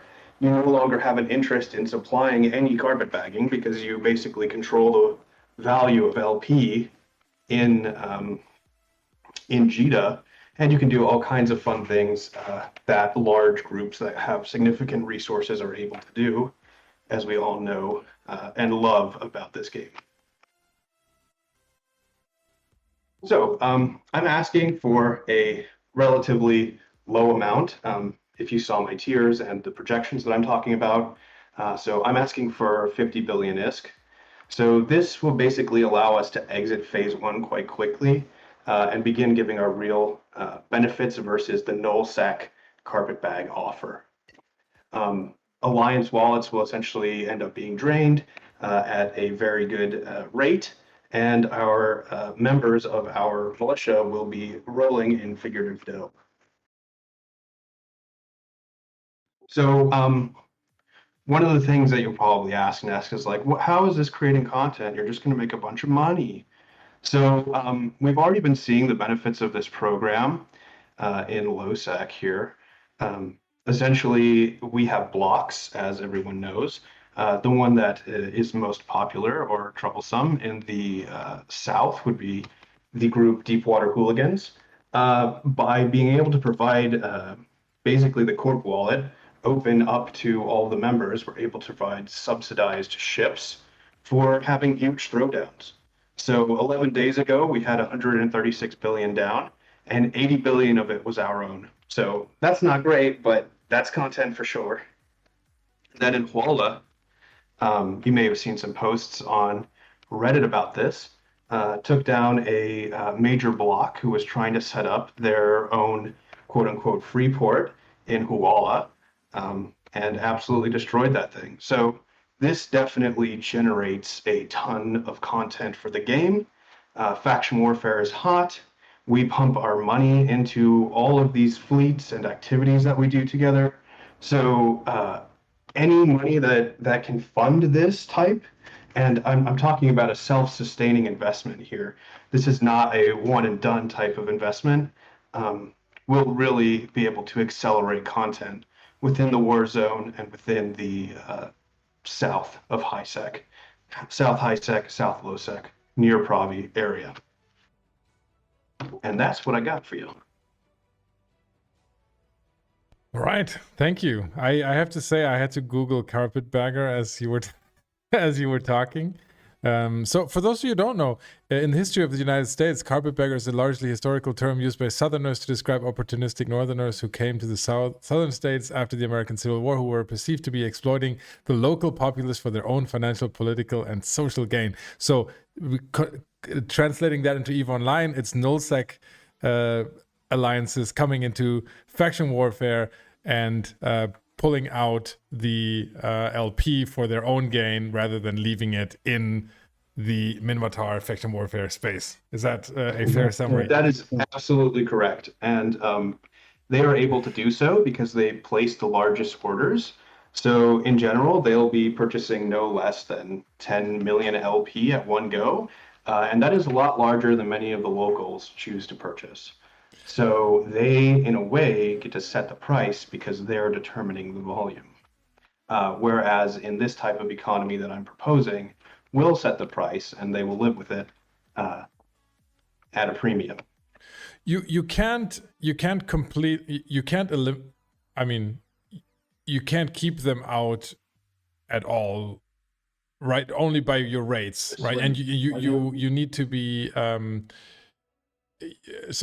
they need to know that you're around, so you need to advertise your service and you need to offer really competitive rates in order to reduce the carpet bagging, right?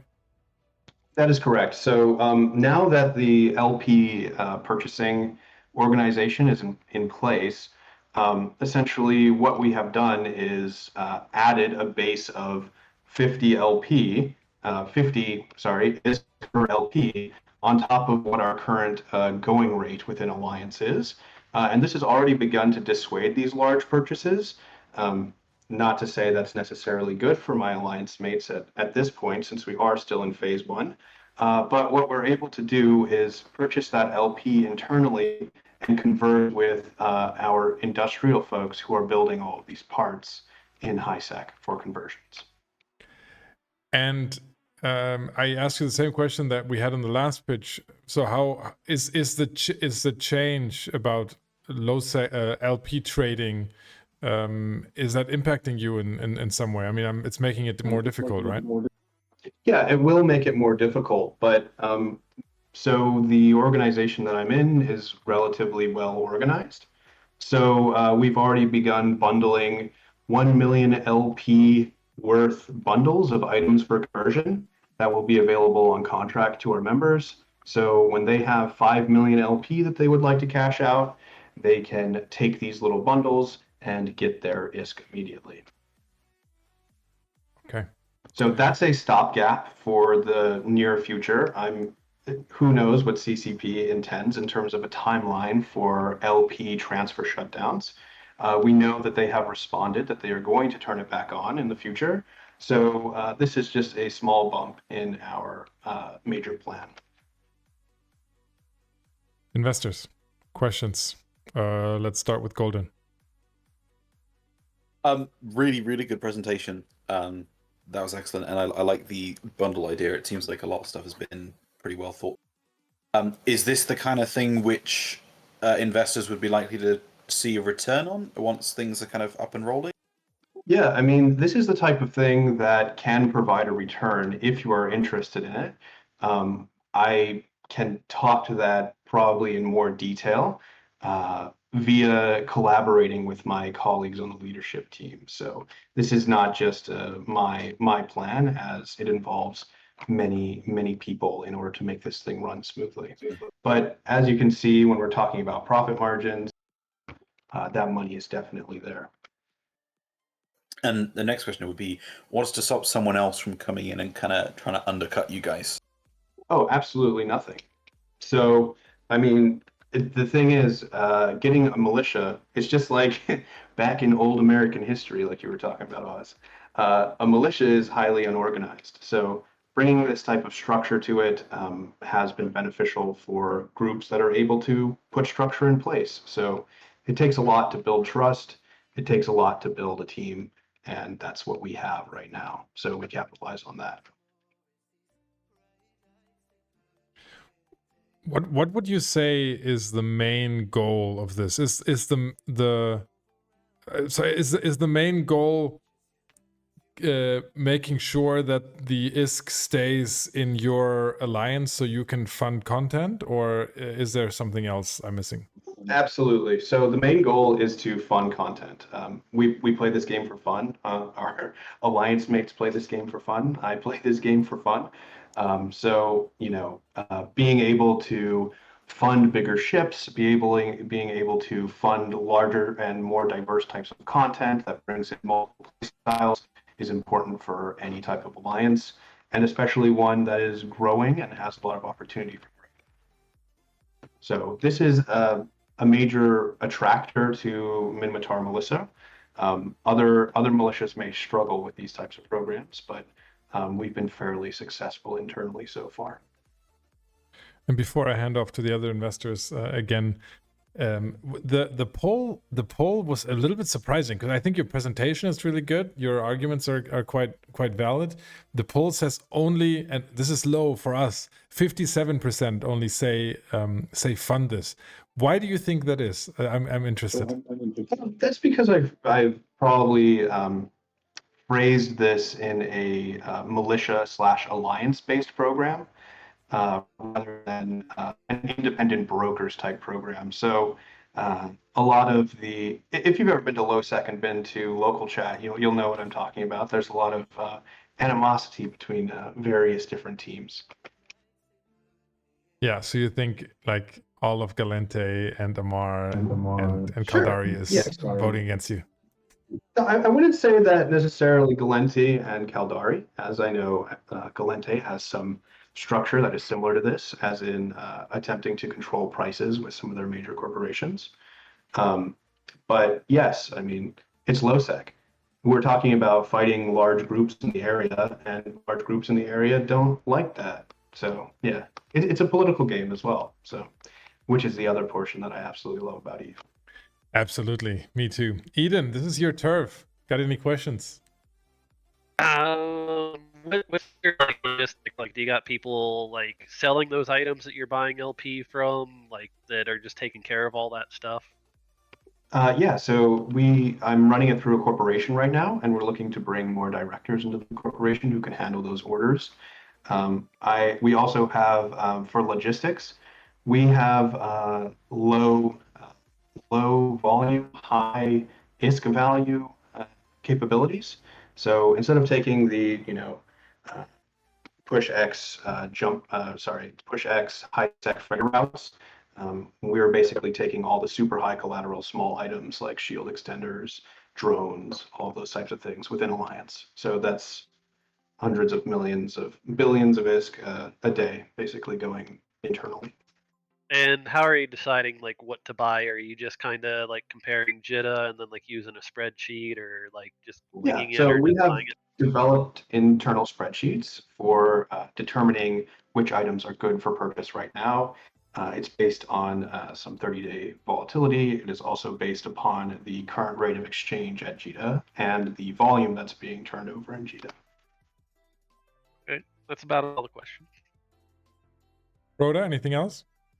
Just a quick one. I might have missed this. Is the 50 billion, does that get you up and running forever and you don't need to come back, or is it just... That's correct. I will not be back unless you want to hear for an update. There you go. Okay, thanks.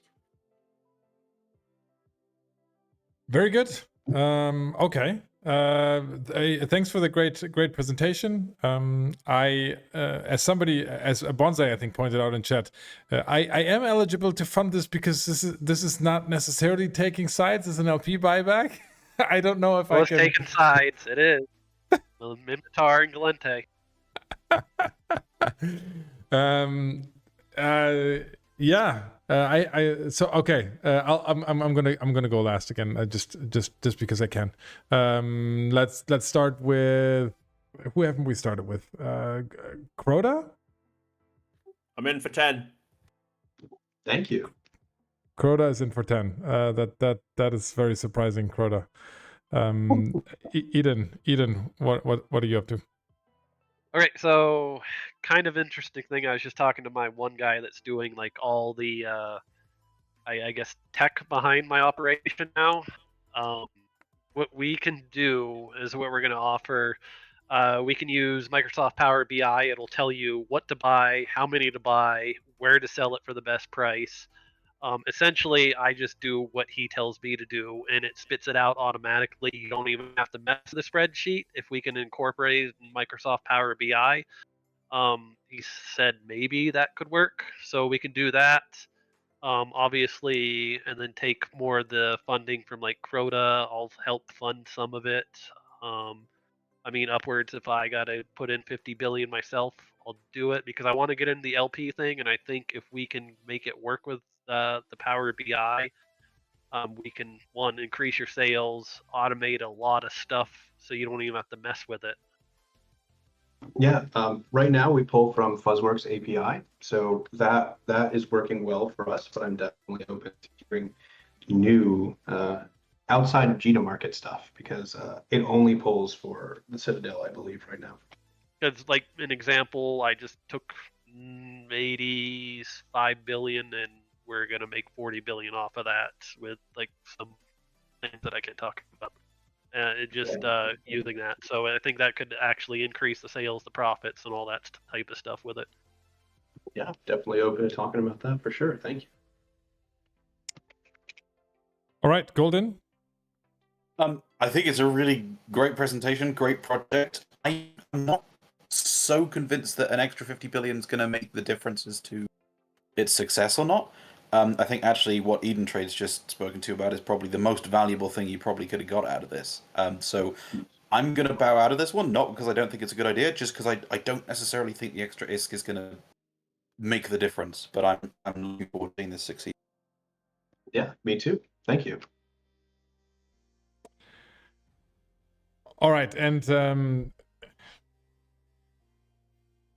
just because I don't want to fall into that faction warfare trap again, I'm gonna save my ISK for our last candidate today.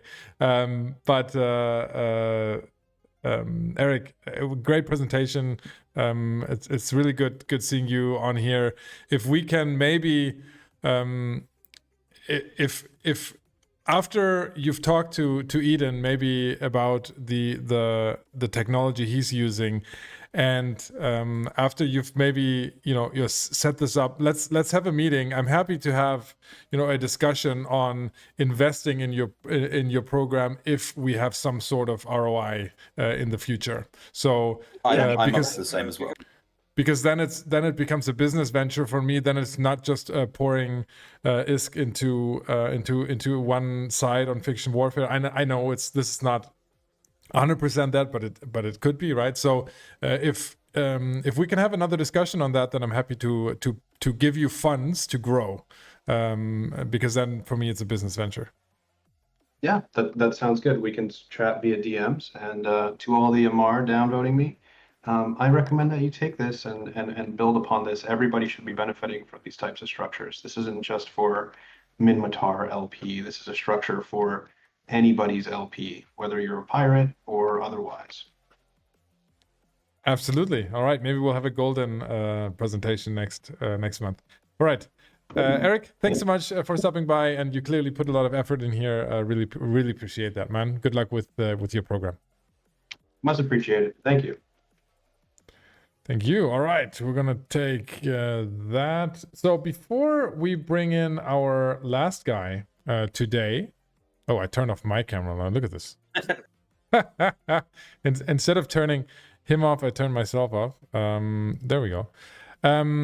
So before we jump over to our last candidate today, let me just mention that there's a little change going forward, and that is we're going to have the idea submission up immediately. So if you have an idea now watching the OzTank, there's no period where the idea submission is closed. You can sit down right now. You can go into our Discord, which I'm going to link here.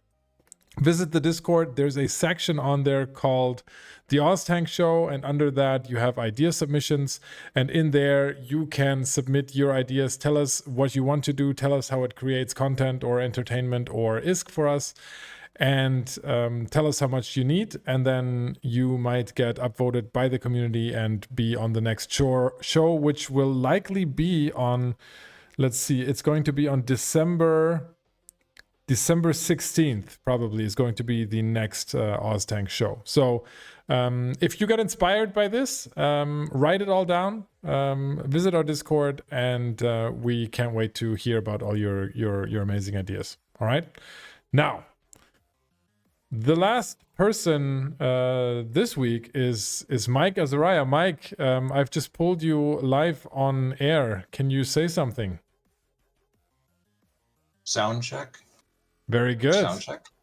Very good. Awesome. So for those of you that don't know, and by the way, Mike, let me see. You provided a presentation as well, right? There we go. Look at that. Nope, you see Mike. No presentation, just me. Just Mike. It's just Mike. Person. All right. Perfect. I don't think Mike needs an introduction, all right? But I'm going to do it anyway. Mike is a fellow CSM member, except that he's been on the CSM many times over the years. Mike will tell us about what he's famous for because it's part of his pitch. But let's just say Mark is very focused on new player content and is a very treasured part of the community. So Mike, I'm so glad to have you on here, and we all can't wait to hear your pitch and throw our money at you. So the floor is yours, Mike. Okay, I'm going to open with saying, Crota, I'd like 10. You got it. I think you might get it. Mike Azariah. This is my 6th term as CSM, but I'm not talking here to talk to you about as CSM. Sorry, I'm on echo here. The main thing I'm here to talk to you guys about is Operation Magic School Bus, which started as of November 29th. It will be 9 years I've been driving the bus, which means for 9 years I have been going from system to system in the career systems and handing out fitted ships to new bros. If you're less than 30 days old in the game, speak up, dock up while I'm there, I give you a ship. If you're between 0 and 7 days old, it's a fitted frigate. Between 7 and 20, it's a fitted destroyer, and between 20 and 30, it's a fitted cruiser. On special occasions, the 12 days of Christmas, birthday of Eve, my birthday, and the birthday of the bus, I have special trips where I relax the age requirements or hand out larger things. I also carry PPCs for the slightly older players who might be in systems so they don't feel left out. Usually they're ship PPCs, but occasionally it's containers or a mobile depot, that sort of thing. So it's a way to encourage the new bros to engage with other players, to recognize that local is actually not just spam and recruitment or hypernet links. It is a chance to connect with other people and to see what a fitted ship actually looks like. Now, I'm not saying I'm God's gift to fitting. Hell, I'm anything but that.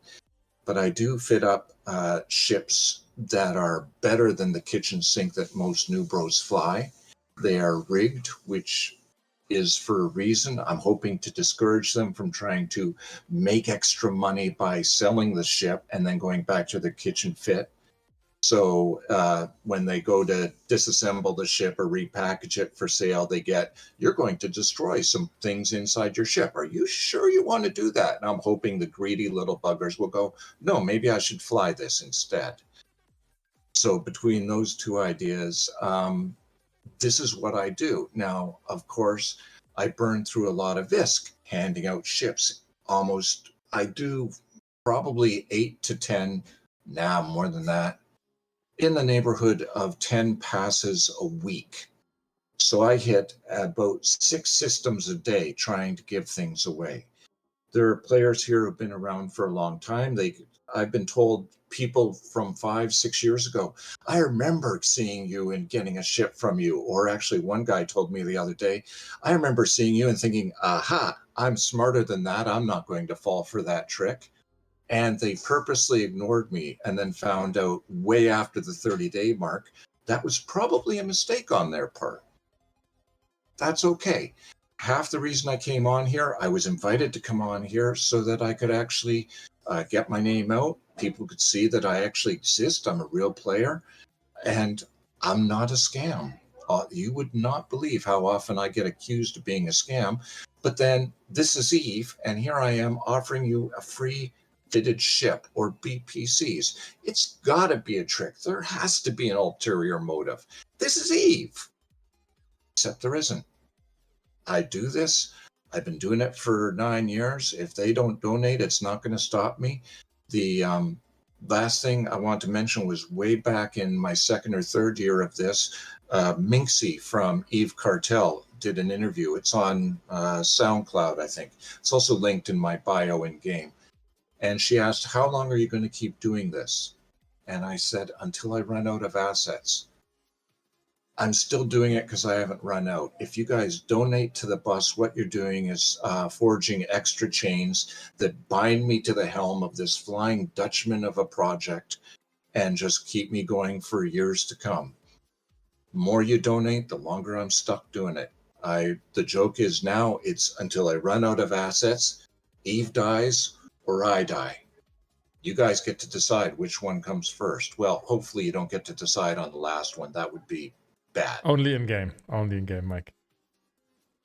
Can you talk a little bit about? Do you have an overview of how many assets you give out a day or a year, or like how much do you give out in terms of ISK value? Oh man, it's somebody asked, "Can I see your books?" And I actually said no because I don't keep any. I am the antithesis of Oz, who is great with numbers, great with books, great with tracking things. If he's a type A personality, I am a type Z personality. Biggest laugh I had was at FanFest 2022 when he came up on stage and said, as you can tell from my accent, I'm German, which means I will finish the talk on time, but there won't be any jokes. Oh, you remembered compare that? to my talk I gave earlier, I was all jokes and I actually finished on time, but he had me howling in the front row of that presentation. It really, really varies. I did a run this morning. First stop was Trosser, Galente run, and not a single person spoke up. So if you go by that, I don't hand anything out. There's no reason to give me any ISK. Next stop was Coaster. Pardon me, I was going reverse alphabetical. So next stop was Coaster. I gave out a fitted cruiser, a fitted destroyer, and 2 fitted frigates. Now the frigates run me about, when they're fully fitted, about 4 mil a piece. The Desi is closer to 11, and the cruiser's probably in the neighborhood of 60. I can't remember what I gave in Clell. I know I gave a few people some, and I also handed out some BPCs, which I make copies of from a store that I have, and have to remember to pick up some new stuff so I can make copies in more places.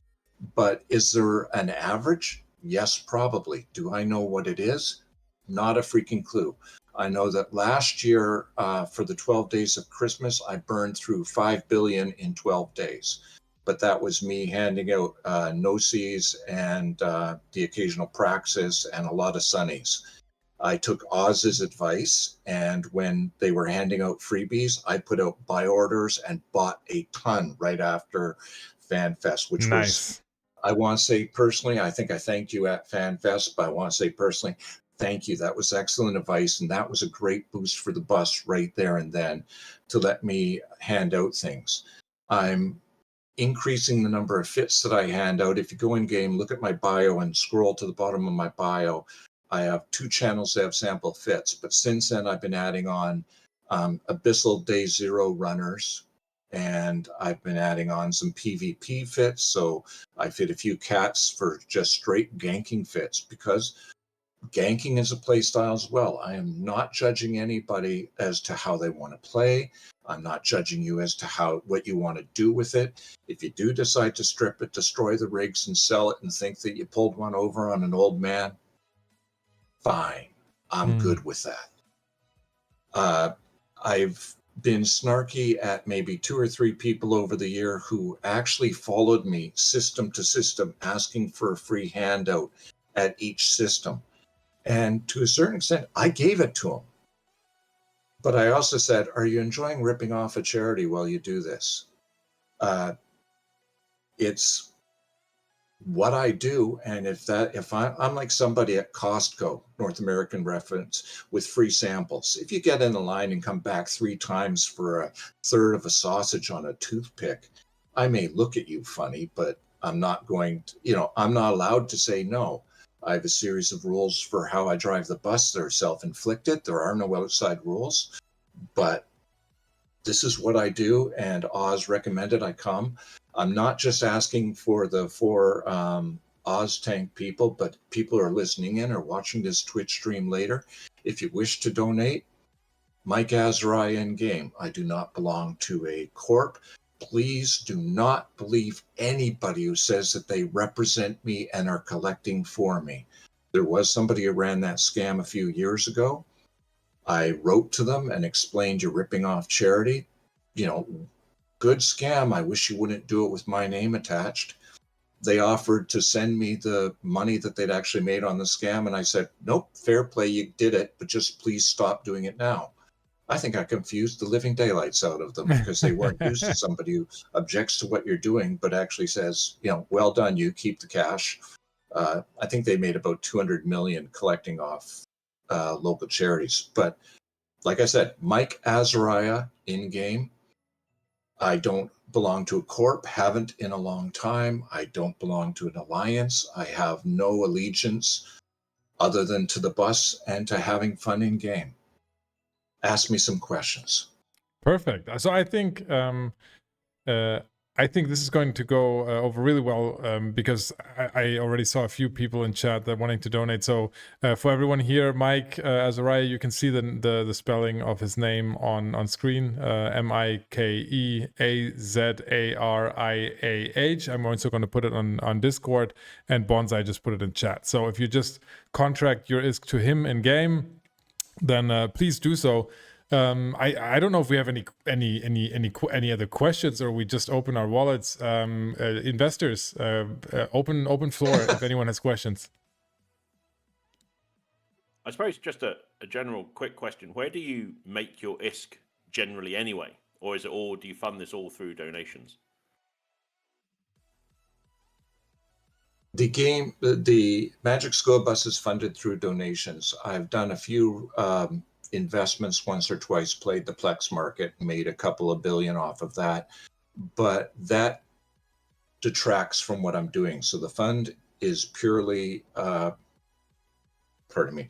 fund is 100% by donations. For my personal play, I love the event sites. I run those. I do exploration, and I run abyssals. And I do those just on the side as me time. So if people come on and see me, the easiest way to see where the bus is or when the bus is on is to go to Rookie Help Chat. I announce stops. I do not say I'm giving free things away in Rookie Help Chat because that would get me banned from Rookie Help Chat, believe it or not.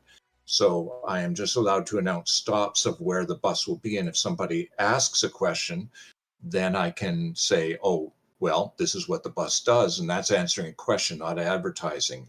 The ISD and I have negotiated the exact line I can go up to, no further, but just to keep within the rules, but just, I will readily admit, I tiptoe up to the rule and have one toe hanging right on top of that line. Right. Nobody will ever ban you in anything, Mike, in this game. Any other questions?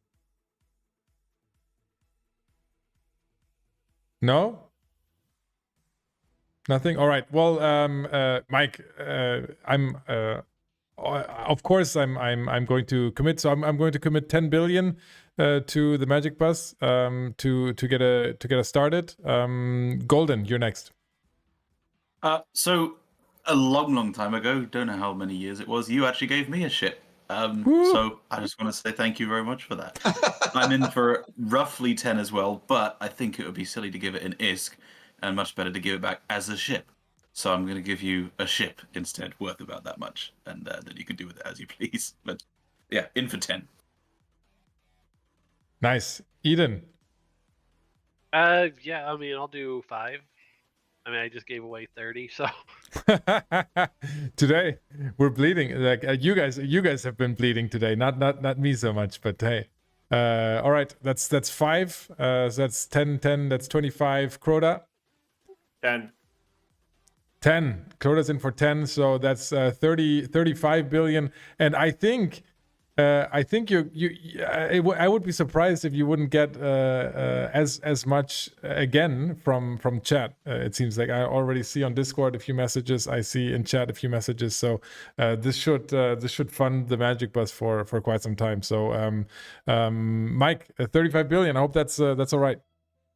I've just contracted a jump. That is excellent. I couldn't ask for more. And I have the running thing of saying beggars cannot be choosers. If you guys had each said 1 billion or even 100 million, I would have said thank you with just the same enthusiasm.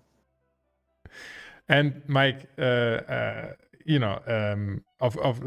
course, like this is what you could expect coming on the Ostang. But I want to share something with you, and we always ask the viewers whether we should fund an idea, and we've never had a 100% yes, but we had a 100% yes for your idea. So clearly, everyone, judging by the messages in chat, everyone loves what you do, and so let me speak for the community and also for the investors here and say thank you. You're really good, doing good stuff there, and I hope you can do this for a long time. And if you ever run out of ISK, just come back on the show and we'll refill your tank.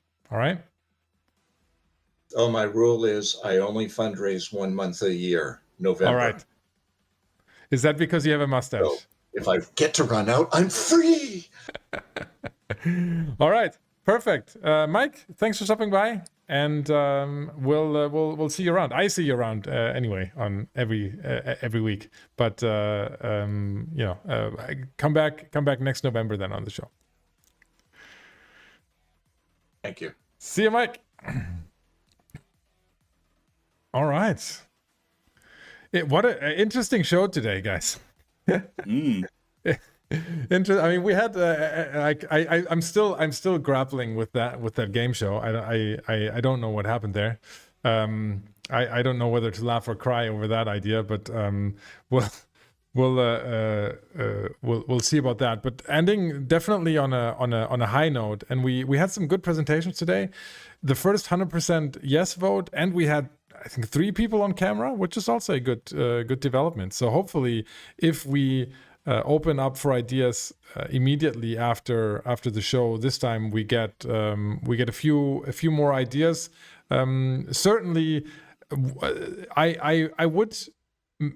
So one lesson learned, I think, overall is I would if we don't have at least 10, 15 ideas to choose from, I think in the future going forward, I'm going to rather push the episode off a little bit rather than keep the 1 month schedule at all costs with maybe just 7 or 8 ideas, because clearly what the past has shown, the more ideas we get in, the better the top 5 are. So I think that's what we're going to be doing going forward. But this is certainly still been a very good episode with some good ideas and good presentations. So thank you for everyone that was here and pitched today. Hope everything is happy. I think today almost everyone got what they asked for again. So I think contestants are happy anyway. So yeah, somebody in chat is asking. On the music. Oh yeah, go ahead.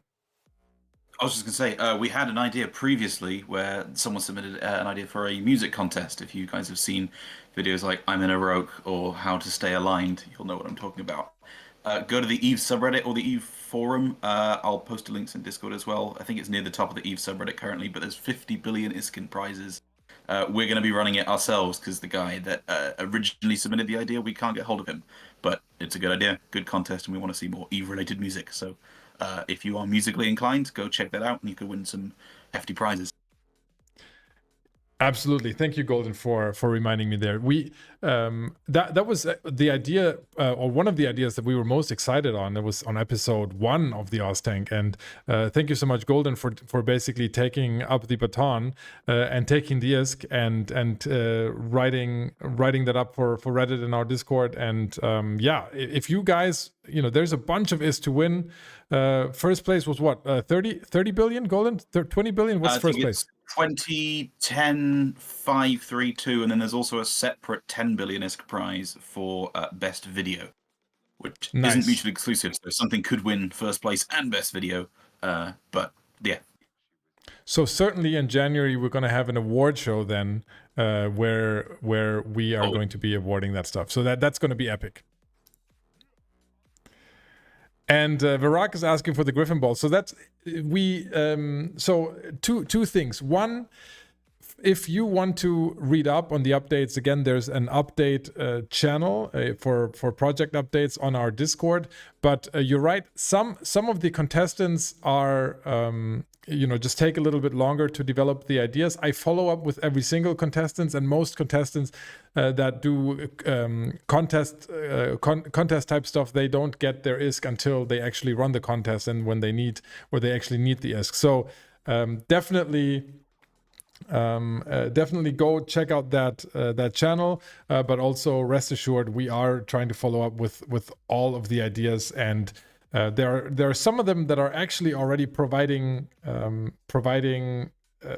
ROI back to the Oztank. So I think on next week's regular show that I'm doing on Saturday, just outside of the Oztank, we're going to have one guest that has been very, very successful in generating ISK from the Oztank idea, and so tune in next Saturday for an update on that. The second thing is that I wanted to share with you guys is, if you guys don't know the Declarations of War podcast, then you should. It's the longest running podcast, I think, for EVE Online. A guy named Alex runs it, and Zero is on it, who was a contestant on the Oztank in the past. They did an episode last week on where they had the Pius Moose and Faruzen, two Oztank alumni on, and they were talking about the new bounty hunting system that we helped fund, that Faruzen is running now. I saw his name in chat earlier as well. So if you guys want an update on that project, then make sure you go download the Declarations of War podcast wherever you get your podcasts. And he got 10 billion from Crota, of course. If you guys want to listen to past episodes of the Oztank, or you missed part of this, I always upload every episode to YouTube and then also to the podcast feed. The podcast feed you can find anywhere you get your podcast under the name Oz Report, where you can also get all the other weekly content like the market updates or any CCP interviews and Pitch Your Playstyle or any of the other shows that I do. All right, perfect. That's it for episode 4. Thank you so much, Crota, Eden Trade, and Golden CEO for joining us again today. Hopefully you can all make it back in December when we have a new set of ideas. Again, come visit the Discord to submit your ideas, and we're going to take a quick 5 to 10 minute break now on stream, and then we're going to be back for an after show. All right. Stick around if you want. Otherwise, I'll see you next week for the next stream. Bye-bye, guys.